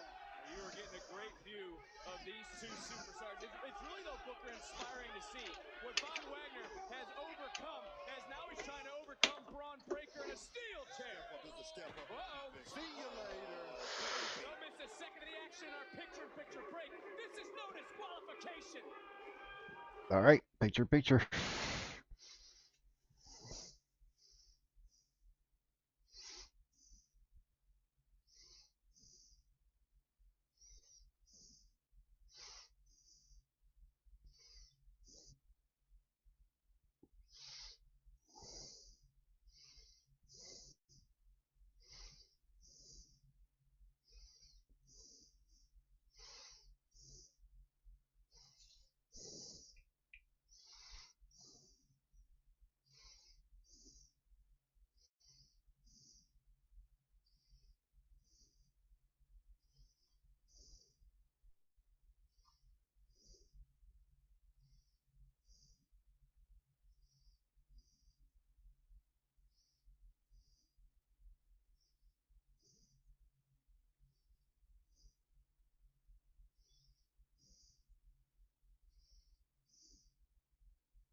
Oh.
Anyways. Human demolition derby in this no disqualification match between Braun Breaker and Von Wagner. And Braun Breaker does not give a damn about Von Wagner's trauma. No, he's adding to that trauma, Vic. He doesn't care that he survived trigonocephaly as a child. He wants to punish. He wants to hurt Von Wagner. He's doing that. I told him if he wants to be a big boy in this game, he's got to end his career. That's what he's trying to do right now. What do you think about Braun Breaker, though? I mean, what do you think about the talent of this young kid? What do you think of that? He's got all the talent. Well, look, he's an NFL football player. He went from college to NFL. 1% of college athletes make it to the NFL. So you cannot doubt his athletic ability. He was a fullback, head down, eyes closed, running through holes, smashing people in the face. That's what he's doing out here. Well, look, you said you were out here to see what these two would do to each other. You said you came out here to see one man and another one's career. Who do you have more of an issue with? Is it Braun Breaker or is it Von Wagner? Look, I don't have an issue with either one, but both of them talk the talk. So they got to come out here and prove that they can walk the walk. And I'm down here trying to see who is the next best superstar on this roster. That's what I want to do. Are you just down here to separate the men from the boys? Absolutely, Booker. That's what I'm doing, man. I'm tired of these fans coming up to the main roster who should be sitting in the stands and competing in this ring. So I'm going to find the studs down here. Whoever walks out of this match, maybe that's who I pick to put the hurt on next. Von Wagner in control for a moment. Oh! There's that sudden impact from Breaker into the cover, and Wagner able to kick out at 2. You know, I really like this new version of Baron Corbin. It's kind of back to the old wolf thing, but plus. Can't take away from Braun Breaker. He is meaner than evil, and he You're brings muted. it every time he steps into the squared circle. You're muted. Tough, man. You got to be tough to play this game. You got to be tough. You got to get hit in the mouth. You got to get hit with a kendo stick, a steel chair. You got to get up and punch him right back in the mouth. And right now, Braun is not doing that. He's falling around on the ground, and Braun is putting it on him. You know what it's called on the job training, man. Yeah. You know, getting in the trenches. As we're looking at the main event here tonight, next week, huge tag team match just made official. Braun Breaker here is on a mission to prove he is the toughest. Oh, you came unplugged. NXT, and maybe to send a clear message to you, Baron Corbin. Maybe that's what Braun Breaker's trying to do. Maybe he's trying to prove to you that he's the baddest on this brand. Not Von Wagner and not you. What are you laughing about? I'm laughing because that's hilarious. That's hilarious to think that he can come out and put a hurting on me. Well, Von Wagner back to his feet in Von now. It's Hello. see what he's overcome in life. There we go. But not can hear your TV. Von Wagner has found a Well, not now. confidence within himself, but Braun Breaker sit down powerbomb. The cover. But yeah, like I was saying, this version of Baron Corbin I like. It's no gimmick, Baron Corbin. He did that video where he got rid of all the gimmicks, including the lone wolf, and it's more of like, look, I've been here, I've done that. I don't really think Braun Breaker gives a damn what the NXT universe wants. And Von Wagner now hoisting Breaker up. But his back giving out. Oh, right back to the ribs. And if you notice throughout this matchup, Braun Breaker has targeted the midsection and the ribs, even breaking that kendo stick that is in that ring right now. No mercy, Vic. This is no mercy. This is the pain game. This is the man thing right here, Vic. Here we go. They're showing out. They're trying. It's hard to impress me, though. Bulldog from the top, right into the steel chair. That's it, man. That's all. Straps are coming down. Here we go. Braun Breaker always looking to destroy and continue to inflict damage. And now he's going to sit back and recline Von Wagner. I said it, Vic. Mayhem, destruction. Now somebody's going to be bruised, battered, and torn after this night. Whoa. Look at Von. There's no way. Von Wagner overpowering Braun Breaker. Von Wagner turning things around on the former NXT champion. A table for one, he's mentioned that being Von Wagner here tonight. You see Mr. Stone on the outside, but Braun Breaker has brought everything he said he would to this main event. These two are slugging it out. Somebody's got something to prove, and that somebody is Von Wagner. Uh-oh. Both men on a mission here tonight. Oh! What a gutbuster. Back to the ribs. He's going to have a little bit of trouble breathing now. Baron with a great point. Talking about football, what a game plan from this young man here tonight, Vic. And Baron, whoa! Well, the game plan might get thrown out the window because that was a miscalculation from Braun Breaker. And the window, the door, so to speak, is open for Von Wagner. And you hear what the NXT Universe wants. Von Wagner just getting back to his feet. Braun Breaker crawling. So much taken out of these two superstars.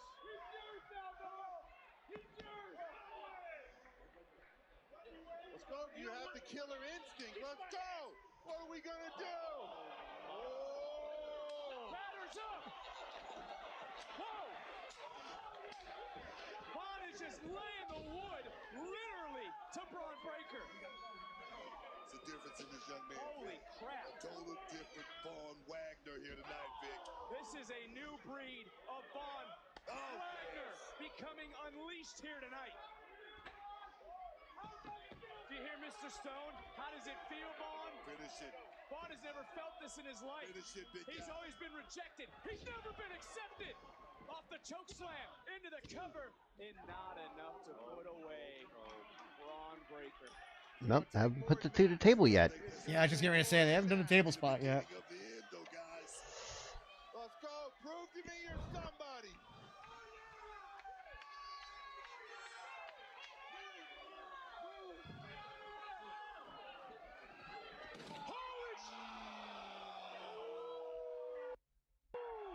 He's got a holy shit from Vic. Nice. And listen to the impact.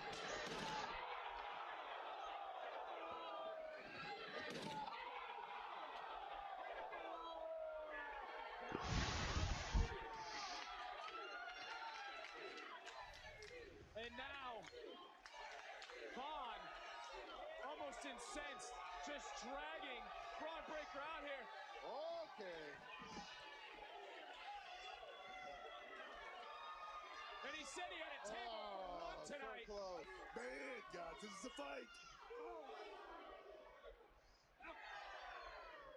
This is everything we thought it. Whoa!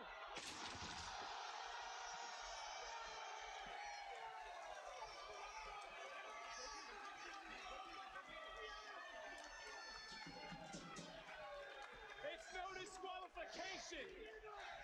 It's all legal. Well, I mean, nobody ever gets disqualified for putting anybody through the announce table. No. Can he get it done? Braun Wagner, oh, Braun Breaker, no! And again, it's all legal because it's no disqualification. Man, willing to do anything, Vic. I like it. That's Braun Breaker. I like it. That's a weird enunciation of disqualification. Yeah. You gotta get your hands dirty to get the job done.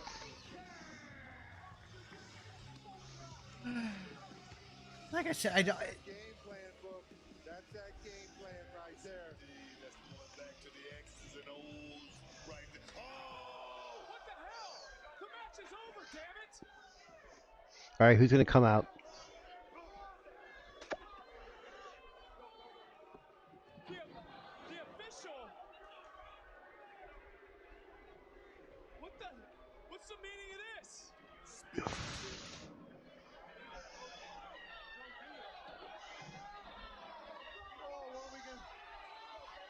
What are you looking at me for? Oh! Son of a bitch! I can't believe he did it! He did it!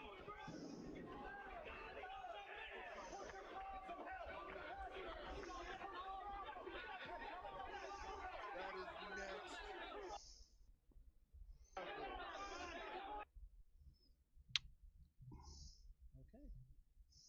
All right. Well, that's a interesting end to NXT. Yeah. Well, ladies and gentlemen, I guess they're gonna write Von Wagner off for a little bit. Somehow Braun Breaker's not gonna get attempted manslaughter charges. Well, I mean, when does anybody actually get attempted manslaughter charges in Red Wrestling? You know. In all fairness, nobody's ever dropped steel steps on somebody's head. Last time I saw anything remotely close to that, it was actually the chair. The step part was actually up, and the triangle part was down. Yeah. So that their head doesn't even get touched. Right. Now, granted, obviously we know that the camera was cut specifically because he didn't obviously hit him in the head. Sorry to break the illusion, people, but still. Well, that's going to do it for the show today. Thank everybody who tuned in. As always, please like and subscribe. Do all that social media stuff. You know what to do. And tomorrow we got our final night of the Supernatural Cookbook on the Geeky Kitchen. So make sure you tune into that at 6 p.m. Eastern. And then we've got the Geeks and Noobs Thursday, 8 p.m. Eastern. And next week on NXT, we've got a huge main event with Tiffany Stratton versus Becky Lynch. Should be pretty awesome. That whole card looks good next week. So NXT's once again opened up. So, all right. That's going to do it for us today, but we will see you guys next week.